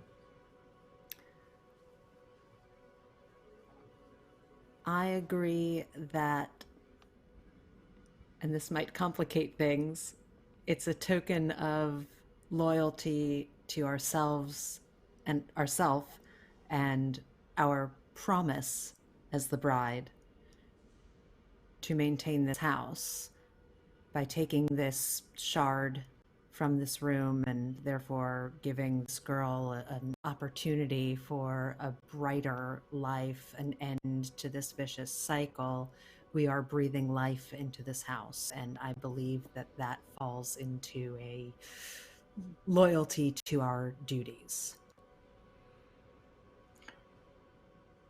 As you take the shard and leave the room, you look back and you can see the remnants, the specters of the girl holding up Piotr's hewn leg, his body still trembling on the ground, his eyes looking to you, asking you why you turned on him. There's betrayal in those eyes. And then the door closes, and you can see the girl reflected in that mirror shard in your hand, that token that you've taken out in the hall. And she looks whole. Once again, and she looks back at you. She doesn't speak. But you're alone in the western wing now of this place. And your guide, you've fed to the shadows. And you get to choose now who to pass the wedding ring to, the Fatale or the mother. And yes, you do all heal. You all heal one trauma as well. And the witch would like to pass the ring to the Fatale. She's proven to be useful in the past. So she trusts that the Fatale will make good decisions for the bride.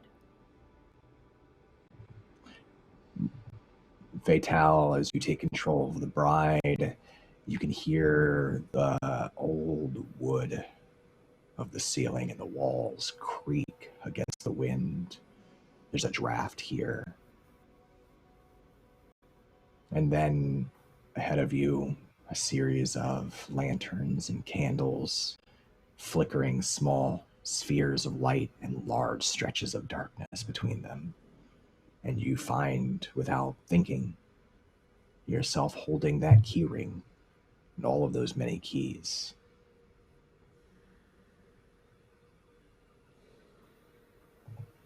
I look around. I look at our dress, now torn from mirror shards going into it, and a bloodstain on our leg. I'd like to I wish Piotr is here to tell me where I can find a sewing kit, just to mend this hole, and maybe mend my leg. I will continue down the hall, eastward, I would assume, looking for a room that seems like a place that might have a sewing kit. I look at the keys. I see this one key.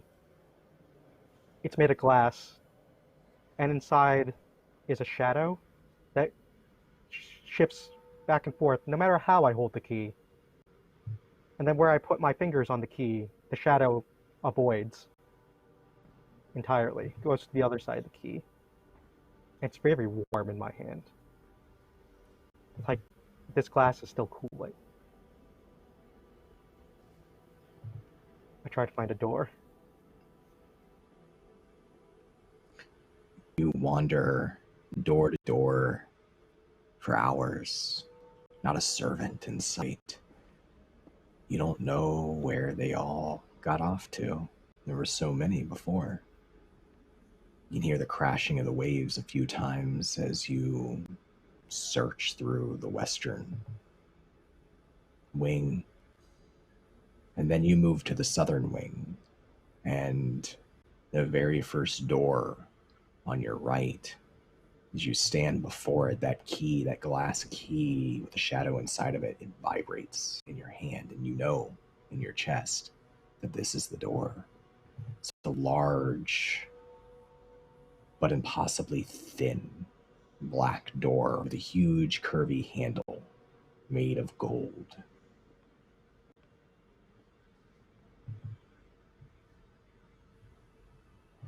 Sisters, I think this is the room. We'll be beautiful again. We'll make our dress. It'll be glorious. It'll be like our wedding earlier today. And I put the key in the door, turn it. I look inside. You have a hard time finding the small, almost imperceptible keyhole in this door, but the room beckons and you enter and the door closes behind you. The sewing room is lit with weird-shaped oiled lamps, and the air is warm here because of it. It smells of old fabrics and confinement, as well as this sort of light scent of sweet perfume. The light from the oil lamps gives the place a sense of old, forgotten habits. The room is filled with thick rolls, roughly cut pieces, and half-stitched fragments of fabric. On the wall, scissors of all shapes and all sizes display, drawing your attention. In one corner of the room, there's a dark brown mannequin wearing a tight, dark brown corset. In the opposite corner, you see a treadle sewing machine with a piece of cloth stuck on its mechanism, its faded gilding catching the light.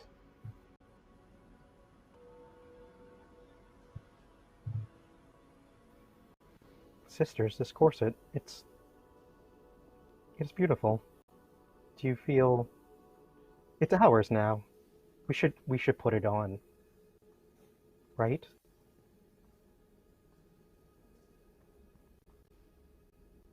What do you think, sisters? And the witch approaches and places a hand of the witches, not the brides, towards the corset to see if she can feel any energies off of it. I believe it would be safe to wear, and thanks. Everything here is ours. Let's put it on. So I go through the process of taking our dress off, which we need to mend anyways, and put on this new corset instead of our old one that we got from the village. Salt encrusted. It's not. We deserve something nice.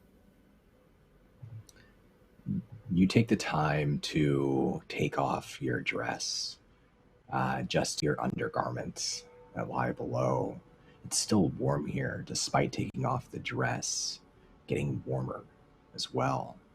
As you get closer to the mannequin wearing that dark brown corset, You're surprised by the amount of detail on the mannequin, including intricate patterns sewn into the seams, as well as how tight the corset appears to be. I'm going to investigate the corset as we're approaching it. I'll ask, why did Bluebeard keep this first?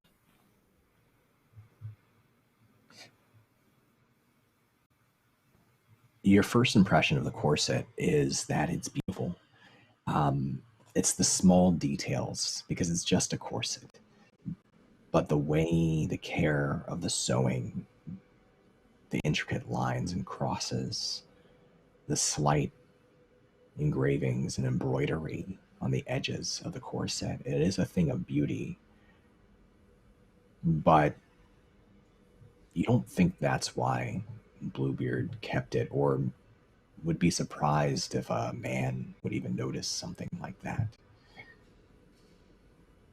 You've never seen a corset tied this tightly. To do so would require trying to tie it as tight as you could on this mannequin, forcefully. And in fact, the way that the stitching is designed and the ties are designed, it's almost like this corset was made to be tied tightly.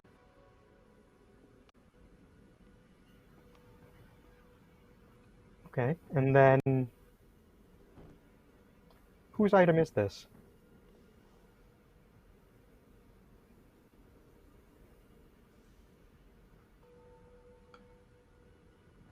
You gather,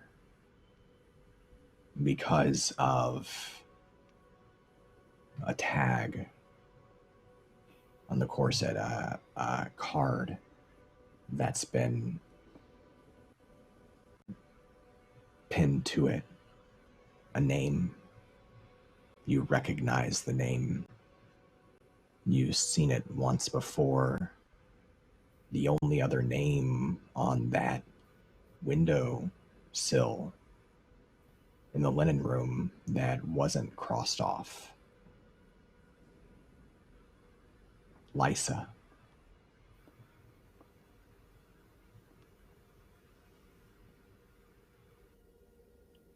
Lysa had good taste.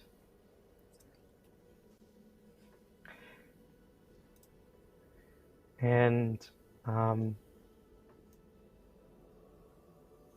I'll put it. I'll take our corset off and put this on, and try to think about how I could make this tight. Usually we would have a servant to help, but we can't call him Piotr now.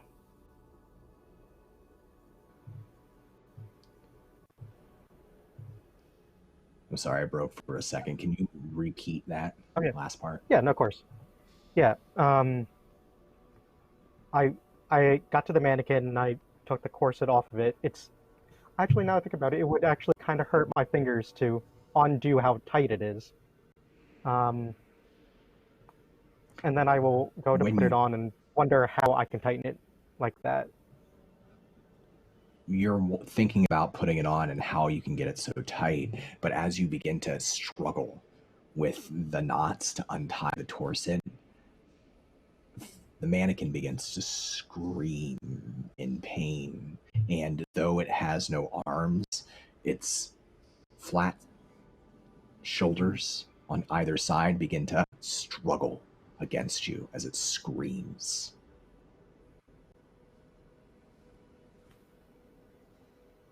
We should put it back, Does sisters. Does it have a head? But it's ours, which it's ours now. We do not need this prison. Agreed, Mother. And clearly this mannequin does. I agree with the Fatale. It's ours. Done. I would like to use my face move to investigate this object with violence and rip up those cords to get this corset. All right, so when you investigate a mysterious object, by breaking it, you get to ask a follow-up question in addition to the other two. Its essence still remains, but the item can no longer be investigated by any of the sisters after this. So before we describe what happens, why don't you ask your first two questions? So I'm going to ask, what about this item is odd or uncanny? And are you investigating the corset or the mannequin? I'm going to go with the mannequin because we've already gotten quite a lot about the corset, but it's trying to get through to it, I guess. Trying to figure out, corset's ours. What is this thing within it that's reacting?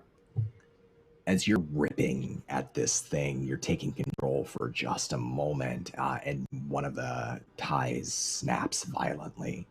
The scream stops, and there's a panting, and you can hear a breath. You can't see a mouth, but you can hear a breath coming out of the mannequin's head. I can't breathe.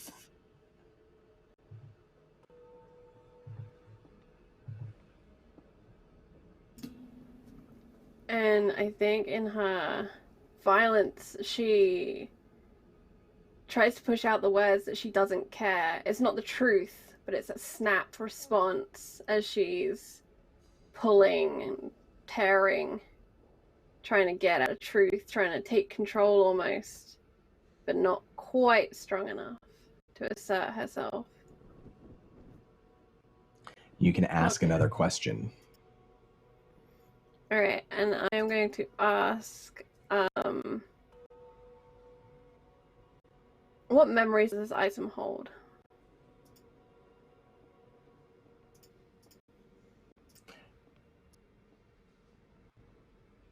As you rip the corset away, it falls out of your hands for a moment. Just the force of tearing it off of this mannequin, it slips from your hands and it hits the ground behind you.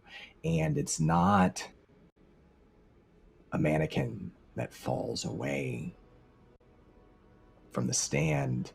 It's a naked woman,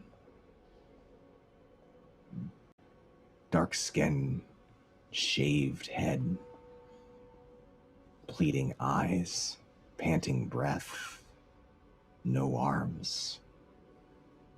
And you know in your heart that this is Liza. And you can see, though she has no clothes on, this figure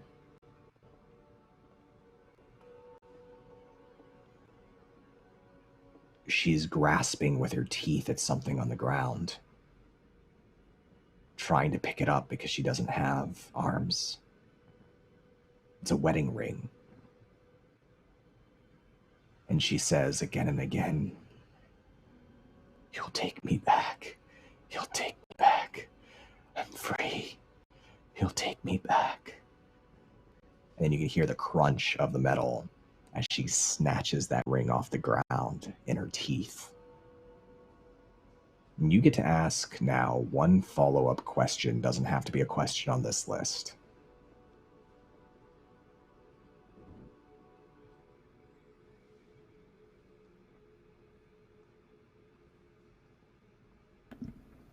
How do we stop her? Stop whom? Lysa. Stop her from doing what?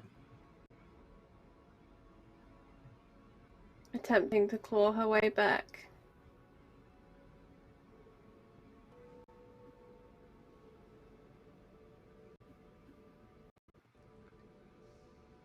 The corset that is broken away from her body, that you've torn away, it's fallen onto the ground next to you. It's crawling, using its long strings like fingers, pulling it across the ground.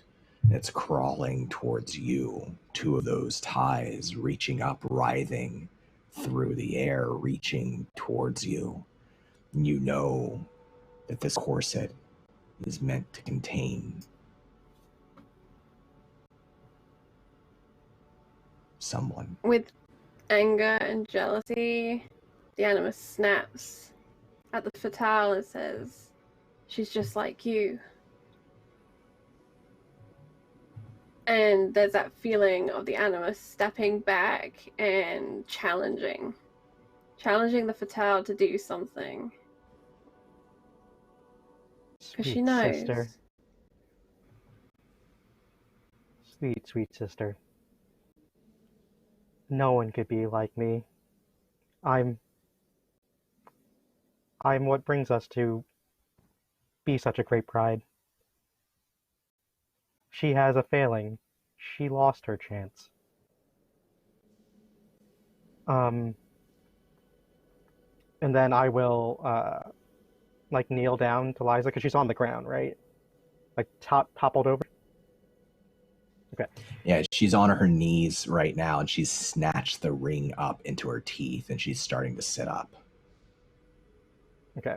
So I'll kneel down and I'll caress her face, saying, "Sweetie, you don't have to do this anymore.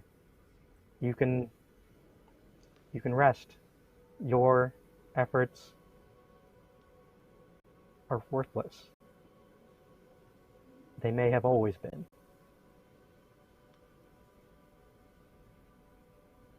And I'll caress a horror.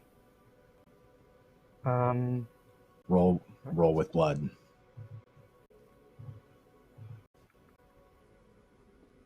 An 11. It's a good roll. Yeah. So you are able to direct what is intended for you to another victim in the house without cost to you. You can feel her breath, alive, not dead, not like some of the other horrors you found in the house. She's very much alive, if perhaps just breaking free of an enchantment. She breathes the words into your mouth. "We're still married. He never divorced me. He never left me. He just put me here."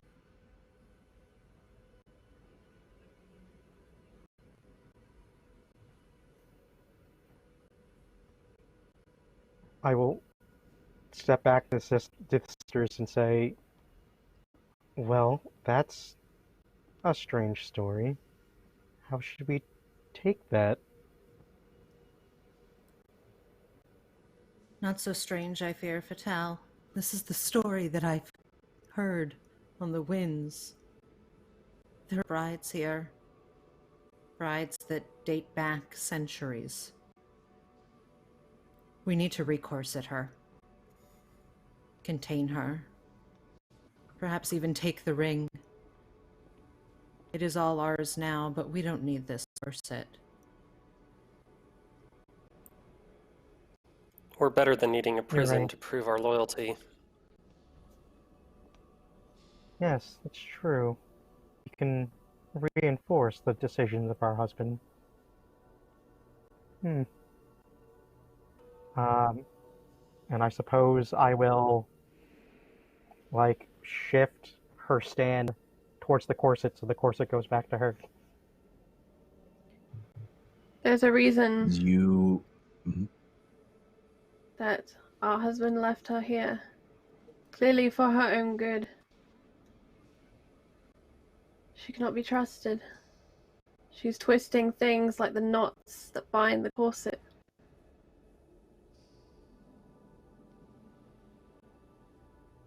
Take care of her.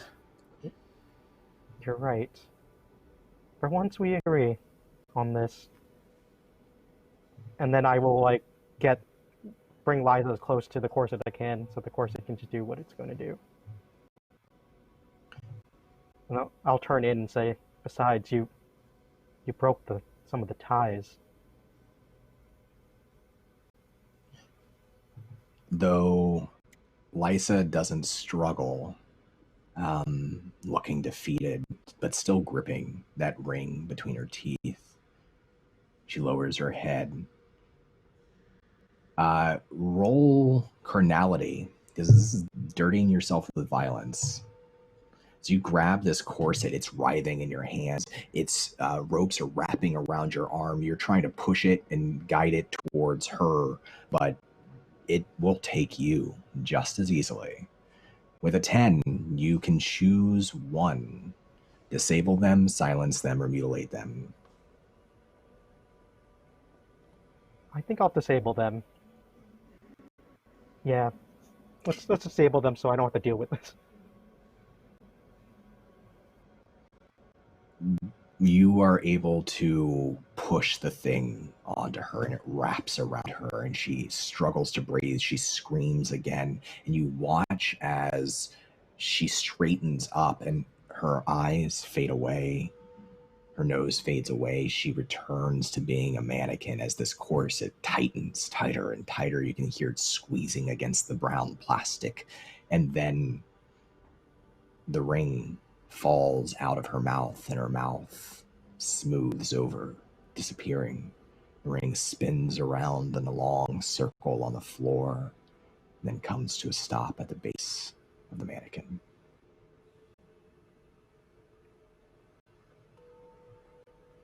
I'll pick up the ring, and I'll look at it, and I'll say, we didn't receive that many gifts today. I think we should keep this. We need more gifts. And Animus, it's not a verbal suggestion, it's a feeling, but the feeling suggests that we put the ring on our broken finger. You're full of such good ideas this evening, Animus. Huh, wonderful. And I slide it onto whatever finger, I don't remember which one we broke. Is your forefinger on your right hand. As you slide it on, you have to kind of like turn it at a weird angle because your finger's still sticking out wide towards the direction of your thumb. But you manage to get it around it and get it in place, hissing a little bit between your teeth. And when you look up, you notice on the wall this room painting. It's a beautiful, large canvas painting. And you can see that you're in this painting. It's you in this room and servants all around you, fawning over you in the daylight. And you can see that they're standing proud, looking outward, is Bluebeard, watching them fawn over you as they size you up. One of them holding up a corset, identical to the one that you just tied to the mannequin, to that other bride. But you just got married last night.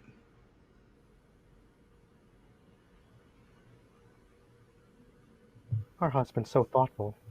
Look, has imagination. He hired a painter to make us a lovely scene. Fatale, I'm surprised that you would be so naive. You, of all sisters. This corset is meant to contain us. We are meant to be free. And what of this painting? What, he had it painted overnight? This giant canvas. There is we met evil 10 months here. ago. Yes. But we could be that evil. We will be the greatest power in this house. Maybe more than our husband even. Uncouth as that might be to say.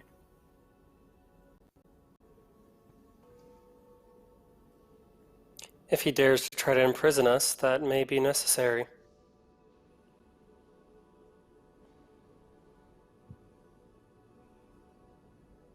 We Why follow would he the imprison change. us? Based on everything we've seen, why wouldn't he? This is his nature. We need to keep moving. We need to change this house. Yes, and we have the power to do so. We will be the last bride. We will make this work. We make everything work, Witch.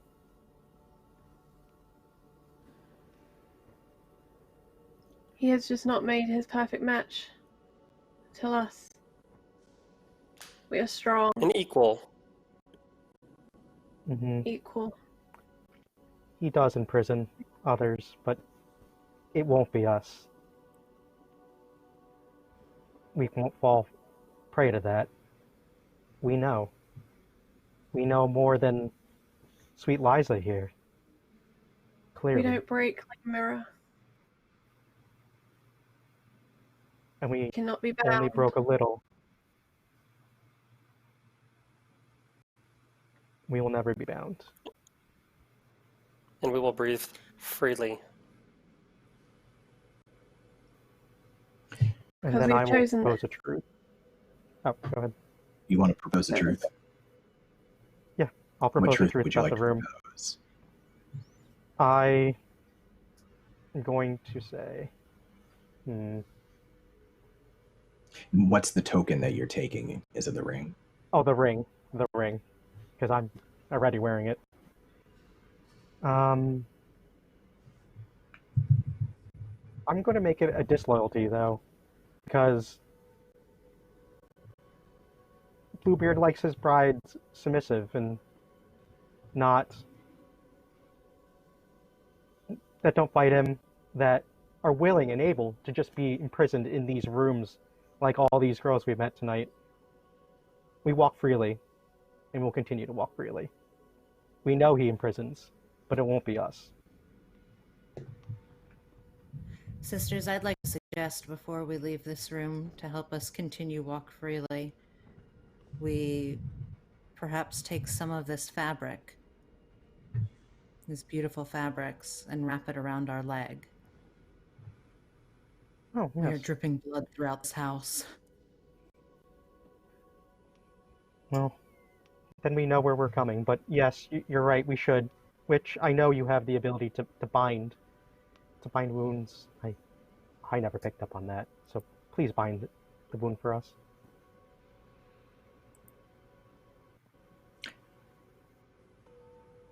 I know we were about to leave. Can we maybe inspect some of these fabrics? You can take the fabrics, but there's nothing mysterious about the fabrics themselves, but you can take the fabrics and bind your leg, and as you do, before you leave this room, you see peering down, magnificent, terrifying, handsome, in total control of everything he surveys, Bluebeard from that painting, lording over the servants who fawn over you, but he lords over you too. And he's looking outward from the painting directly to where you're tying your leg. And you tie your leg, you take the ring on your snapped, broken finger, swelling up. You can feel your skin pressing against the inside of the wedding band. And you step out of the room, no longer bleeding. The door shuts behind you, and the Fatale gives the ring to the mother. The mother takes control of the bride. You don't know how many hours have passed. It was afternoon when you started exploring through the mansion. You can hear a soft music playing, trickling down the hall from another room. A laugh, a single laugh, a young man. Somewhere. There is still life here. You're not alone. The servants, perhaps they've returned. As you consider everything that you have, the shard of a mirror that contains the soul of a tortured girl who stayed in this house for love and was betrayed by the woman she loved. A ring from Bluebeard's other bride, trapped in the room you just left.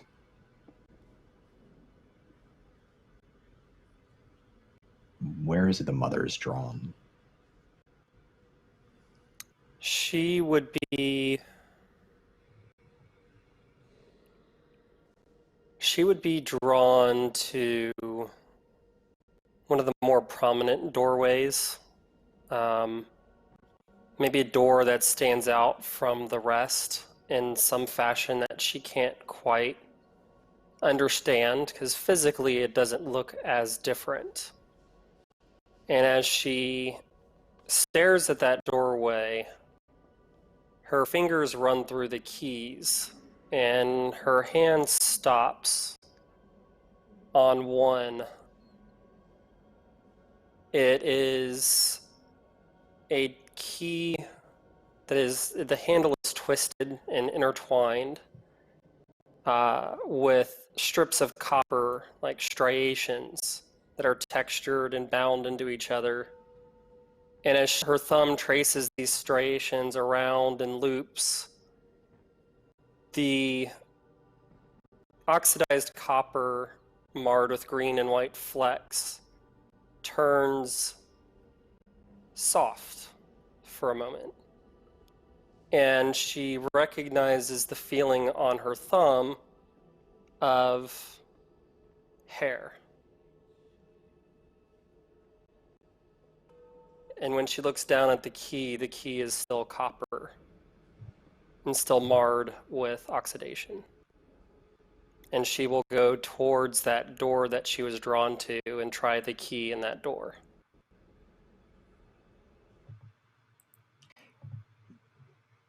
Finding the door again, the one that you've seen, is difficult. The mansion, its halls, they're not the same as you remember them. There's new corridors that weren't there before. And sometimes as you walk down them, you could swear that you can see the walls throbbing rhythmically. You walk past a room with an open door, and you can see a number of servants inside, piled on top of a bed, passionately engaged with each other. The door slams shut in your face. You can hear that tinkling piano music trickling throughout the hall, like a ghost always moving further away from you, as you twist from shadowy stretch to light again, to shadow to light, from shadow to light. And you reach, at last, the door you were always meant to reach. You stand before it, that key in your hand, Mother, and you know that you're not meant to enter this door. Your husband said, go everywhere. Enjoy everything. Save this one room. He forbid you to go there, into that room. As you stand there in this narrow corridor looking at this small, unassuming door with this strange, magical key in your hand. You can hear the voice of a familiar person from the shadows behind you. Are you ready then, my lady, to see what lies beyond?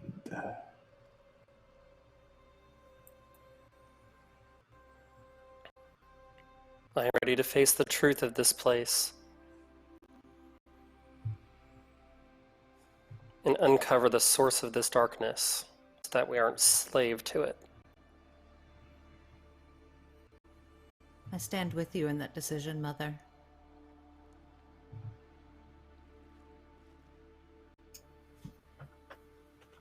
This house is ours. He can't tell us what we can and can't do. I think that this is just a room. I think it's better to confront him than the room. Animus, if it's just a room.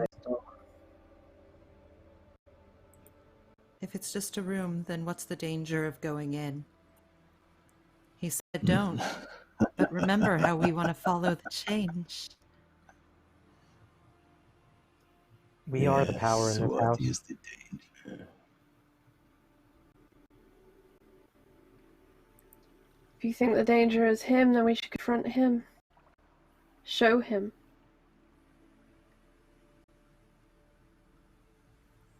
An act of defiance, with no one to see. Just cowardly curiosity. Then There's call so me many other cowardly rooms. curious. I believe we should go.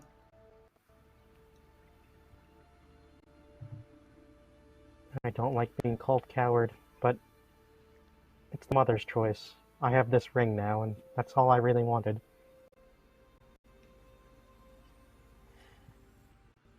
The mother takes a deep breath, and her chin tilts up at a defiant angle. And without another word, she slips that key into the lock and twists it until the door opens.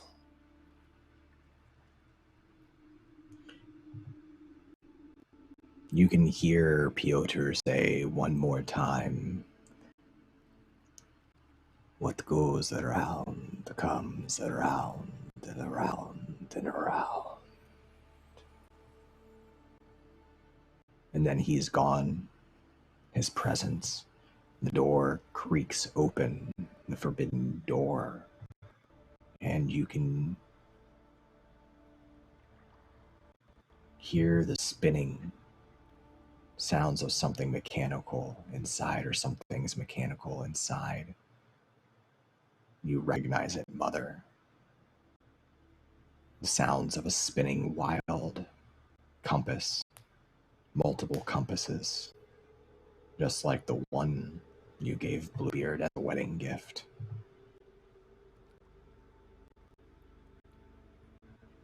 And as the door swings open, I have some questions as we explore what this final room is together and what the bride's fate will be. Animus, what were the bride's last loving words to Bluebeard before she was murdered?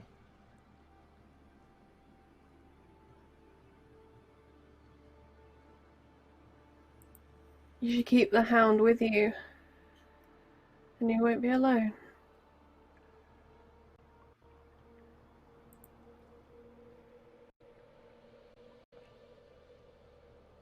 The witch. What room in the house, one that we've seen or one that we've not seen, does the bride's soul reside in? The bride's soul resides in an observatory that overlooks the ocean, and she watches the waves crash over and over again by day on endless repeat. And by night, she can see the night sky through the windows above, but the stars never move. They never change.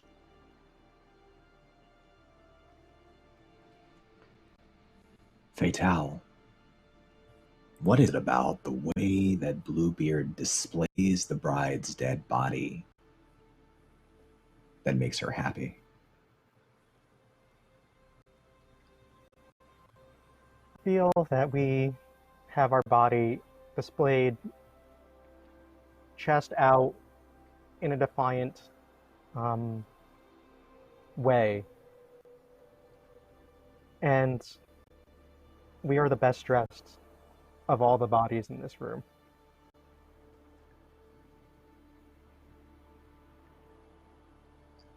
And Mother, how does the bride disguise the horror done to her body?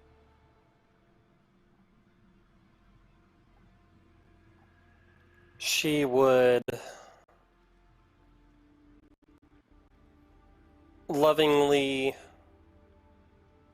cover the body with bandages and poultices to cover the wounds and ensure that the beautiful dress that she is displayed in is not marred by the damage done to her. And that any skin visible would be smooth and cared for.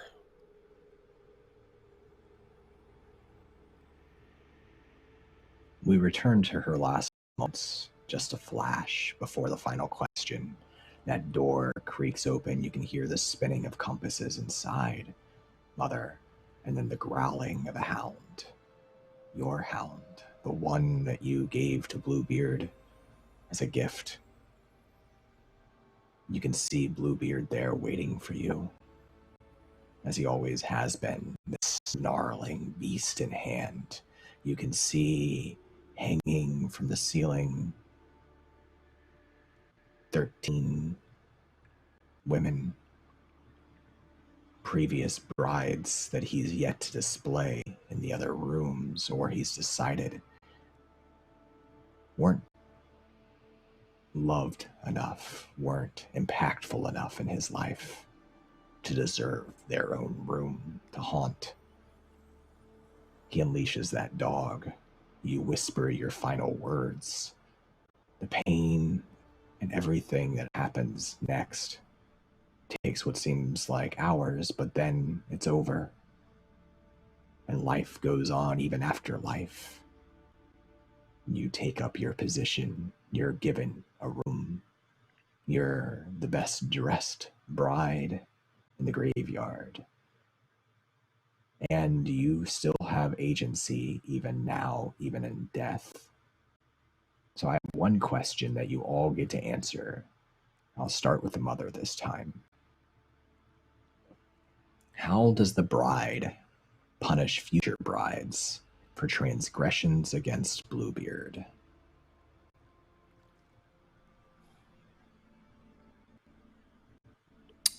She would chastise them verbally, looking down her nose at them, finding the insecurities with their personality or their being, and would use those against them to make them feel unworthy of Bluebeard's affection. And how does the Fatale punish future brides for their transgressions against Bluebeard?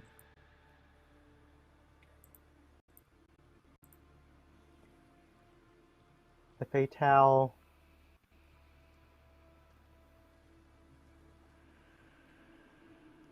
would criticize the newest bride on what she wore for her wedding, what her gift was, how it couldn't compare to what this bride did or that bride, or of course what we did. And we would have other brides come and we would corner her, all giving her a talking to about how she needs to be better.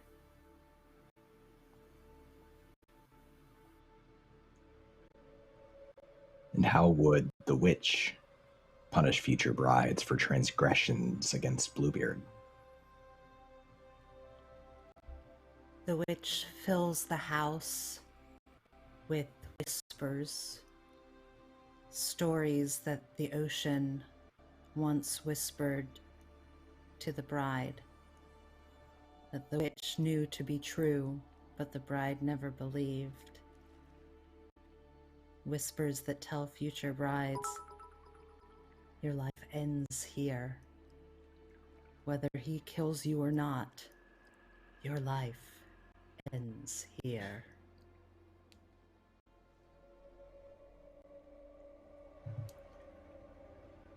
And how does Animus punish future brides for their transgressions against Bluebeard? In the darkest of moments, she summons the sun, bright white, so that they are dazzled. And as they stumble lost, their ears are filled with thunder, so that they cannot hear. And then the last thing they feel is the fire of a warmed poker as she marks their body. And she keeps their names from being added to the window.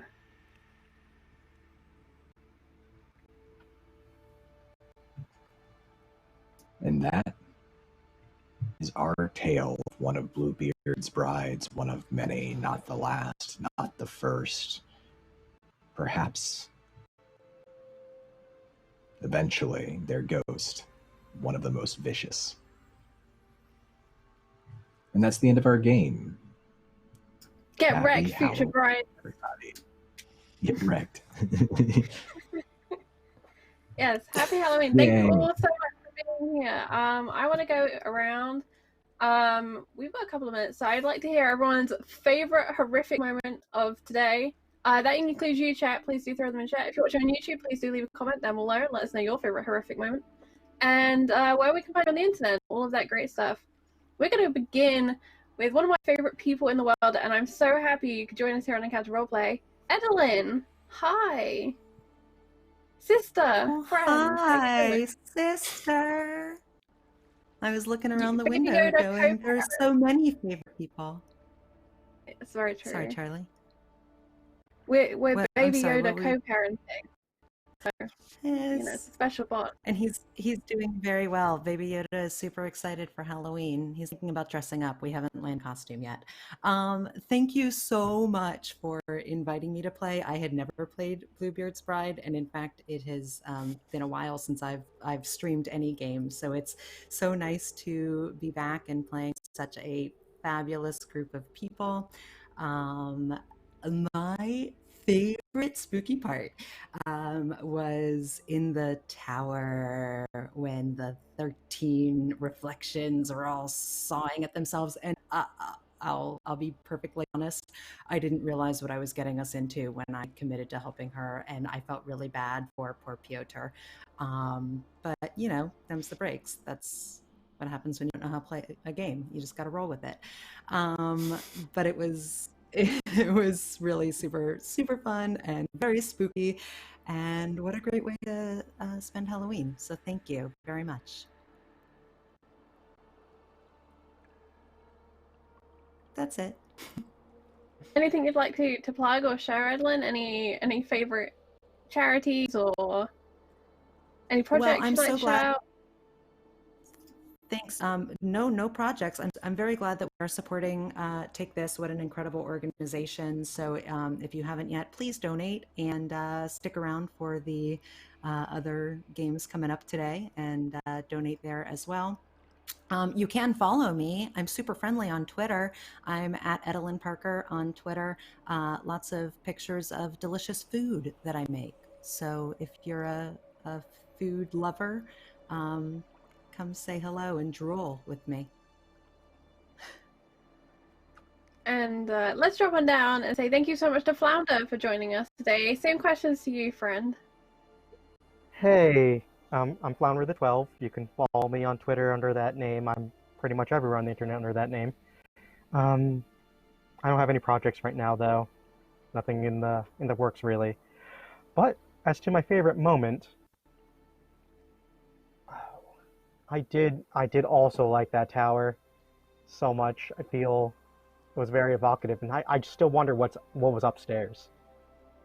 But in that room, I feel the moment the mirror shattered, I'm like, well, here goes everything. If I shatter now, this is going to be great. It's so good. But yeah, follow me on Twitter, whatever. There you go. Follow Flounder on Twitter, and hopefully we'll get some more exciting projects from you soon, and that you can come back and play some more games with us. Someone else I hope will come back and play more games with us again is JTRex249. Hi, friend. You are muted. I was trying to not do that this time. I was double checking until the very end. I did it like 4 times, so don't worry about it. The end got me. So this has been my first horror TTRPG to play, and I did really enjoy it. I would say my favorite part was actually the first scene with the girl that was folding the towels and breaking her finger doing that, the linens. That was the moment, and the few after with her was when I was like, okay, this is really intense, and this is really wild, and like even the most like simple thing could be dangerous. So that was really cool. I don't have any projects going on. I'm on Twitter at JTRex2249. I don't really post anything. I just follow other people's art and projects. But it's been really cool to be able to help out with Take This. So that's definitely something that a good charity I definitely appreciate. And our wonderful groundskeeper for today. Playing this game, I had such flashbacks to Seawall and just the truths and the horror there, and it's been so amazing to get to play Bluebeards with Don. Something I wanted to do for a long time, and I'm super excited that we got to do it today. So how you doing, friend? Oh, I'm doing great. Yeah, I love Bluebeard's Bride, and if you're watching it and you've not watched it before, or you've never gotten to play it, if you ever get to play Bluebeard's Bride, which I highly recommend, I think it's a beautiful, fantastic game. Like, give yourself a lot of time. Like, give yourself 4 hours if you can, because you want to explore as much of the house as possible before you go to the final room. You want to get as close to shattering as you can. Like, you want to breathe life into the house and to breathe life into the bride. And that's what the game, the game's about a lot of different things. But over the course of the game, these players, you really define how the aspects of the personalities that they're playing define this complex woman who is put in this terrifying situation and has to make sense of it and maybe escape it or maybe embrace it. And every single time it's a little bit different. Every bride is a little bit different, and the game's all about discovery. So I always enjoy it. Definitely, if you get a chance to play it, I highly recommend it. Once again, it was great to play with everybody. Fantastic storytellers across the board. Really enjoyed this session. And, I love horror. I really do. And this is the time of the year where everybody, is really kind of embracing it more than normal, but I embrace it all year round. There's something about horror that allows us to connect to our own insecurities and our own fears. And when we play a horror game, it's empowering. It makes us braver. It lets us challenge the things that we're afraid of. It lets us explore the dark places that we see in the world around us or in ourselves and still be okay at the end of it. Still come out on top and maybe, connect to something that's real. And that sounds crazy, but it's not. Like, that's what horror does when it's done right, and that's why I love it so much. So thank you for letting me be here and run this game for y'all. Please support Take This, all of the games that are happening today with other great groups. Stick around, watch them, have a happy Halloween, All Hallows Eve, whatever you celebrate or don't celebrate. Enjoy yourself and embrace the spooks. And I'm Jonathan Fry. You can follow me if you want on Twitter. I do other things. I write games and run games. I talk about them there. If you're interested. If not, then stick around and follow this channel because people are doing some amazing things here. That's all. Thank you so much, Don. Please do go and check out Don's wonderful work with LFM Network. Gotta shout out Degrees of Madness. We had the wonderful Perception Studios crew on with us last week playing games, and that Call of Cthulhu game is one of the funniest things I've ever seen. Half-Love Lindy's there. The Noir Enigma is there. It's a great game. And Don, remind me when that runs. It's Tuesdays, right? Yeah, so Degrees of Madness is our 1980s Call of Cthulhu college comedy horror game. It's wild. It's Tuesdays at 5 p.m. Eastern, 2 p.m. Pacific time. Perfect. So there you are. Please do go and check that out. But in the meantime, I would like to shout out Celeste Shepherd, who donated £20 towards Take This. Thank you so much. We will give that all to them. And thank you as well to Dancer, who donates £3. Let's get this donation drive started. You are all amazing. Thank you all so much for joining us. We have Steel and Arcs coming up next, and we're giving away 2 PDFs during that game, and we'll also have the creator herself in chat near the end for a question and answer. So if you want more ghost stories, get comfortable because we have them coming for you. In the meantime, I'm going to play a little sneaky trailer we have for 1776 Flavor Freedom, and I'm going to hand over to the wonderful Lydia. So we will see you very soon for some more games. Goodbye, everybody. It is the dawn of the American Revolutionary War of 1776. A tangled web of conspiracy spans North America. In the war of survival, it does not matter what your creed, color, culture, or gender is. All stand together. Thomas Paine's common sense is held aloft in every rebel patriot's hand as they take up arms against the British Empire. But as the revolution has begun, something far more mysterious stirs.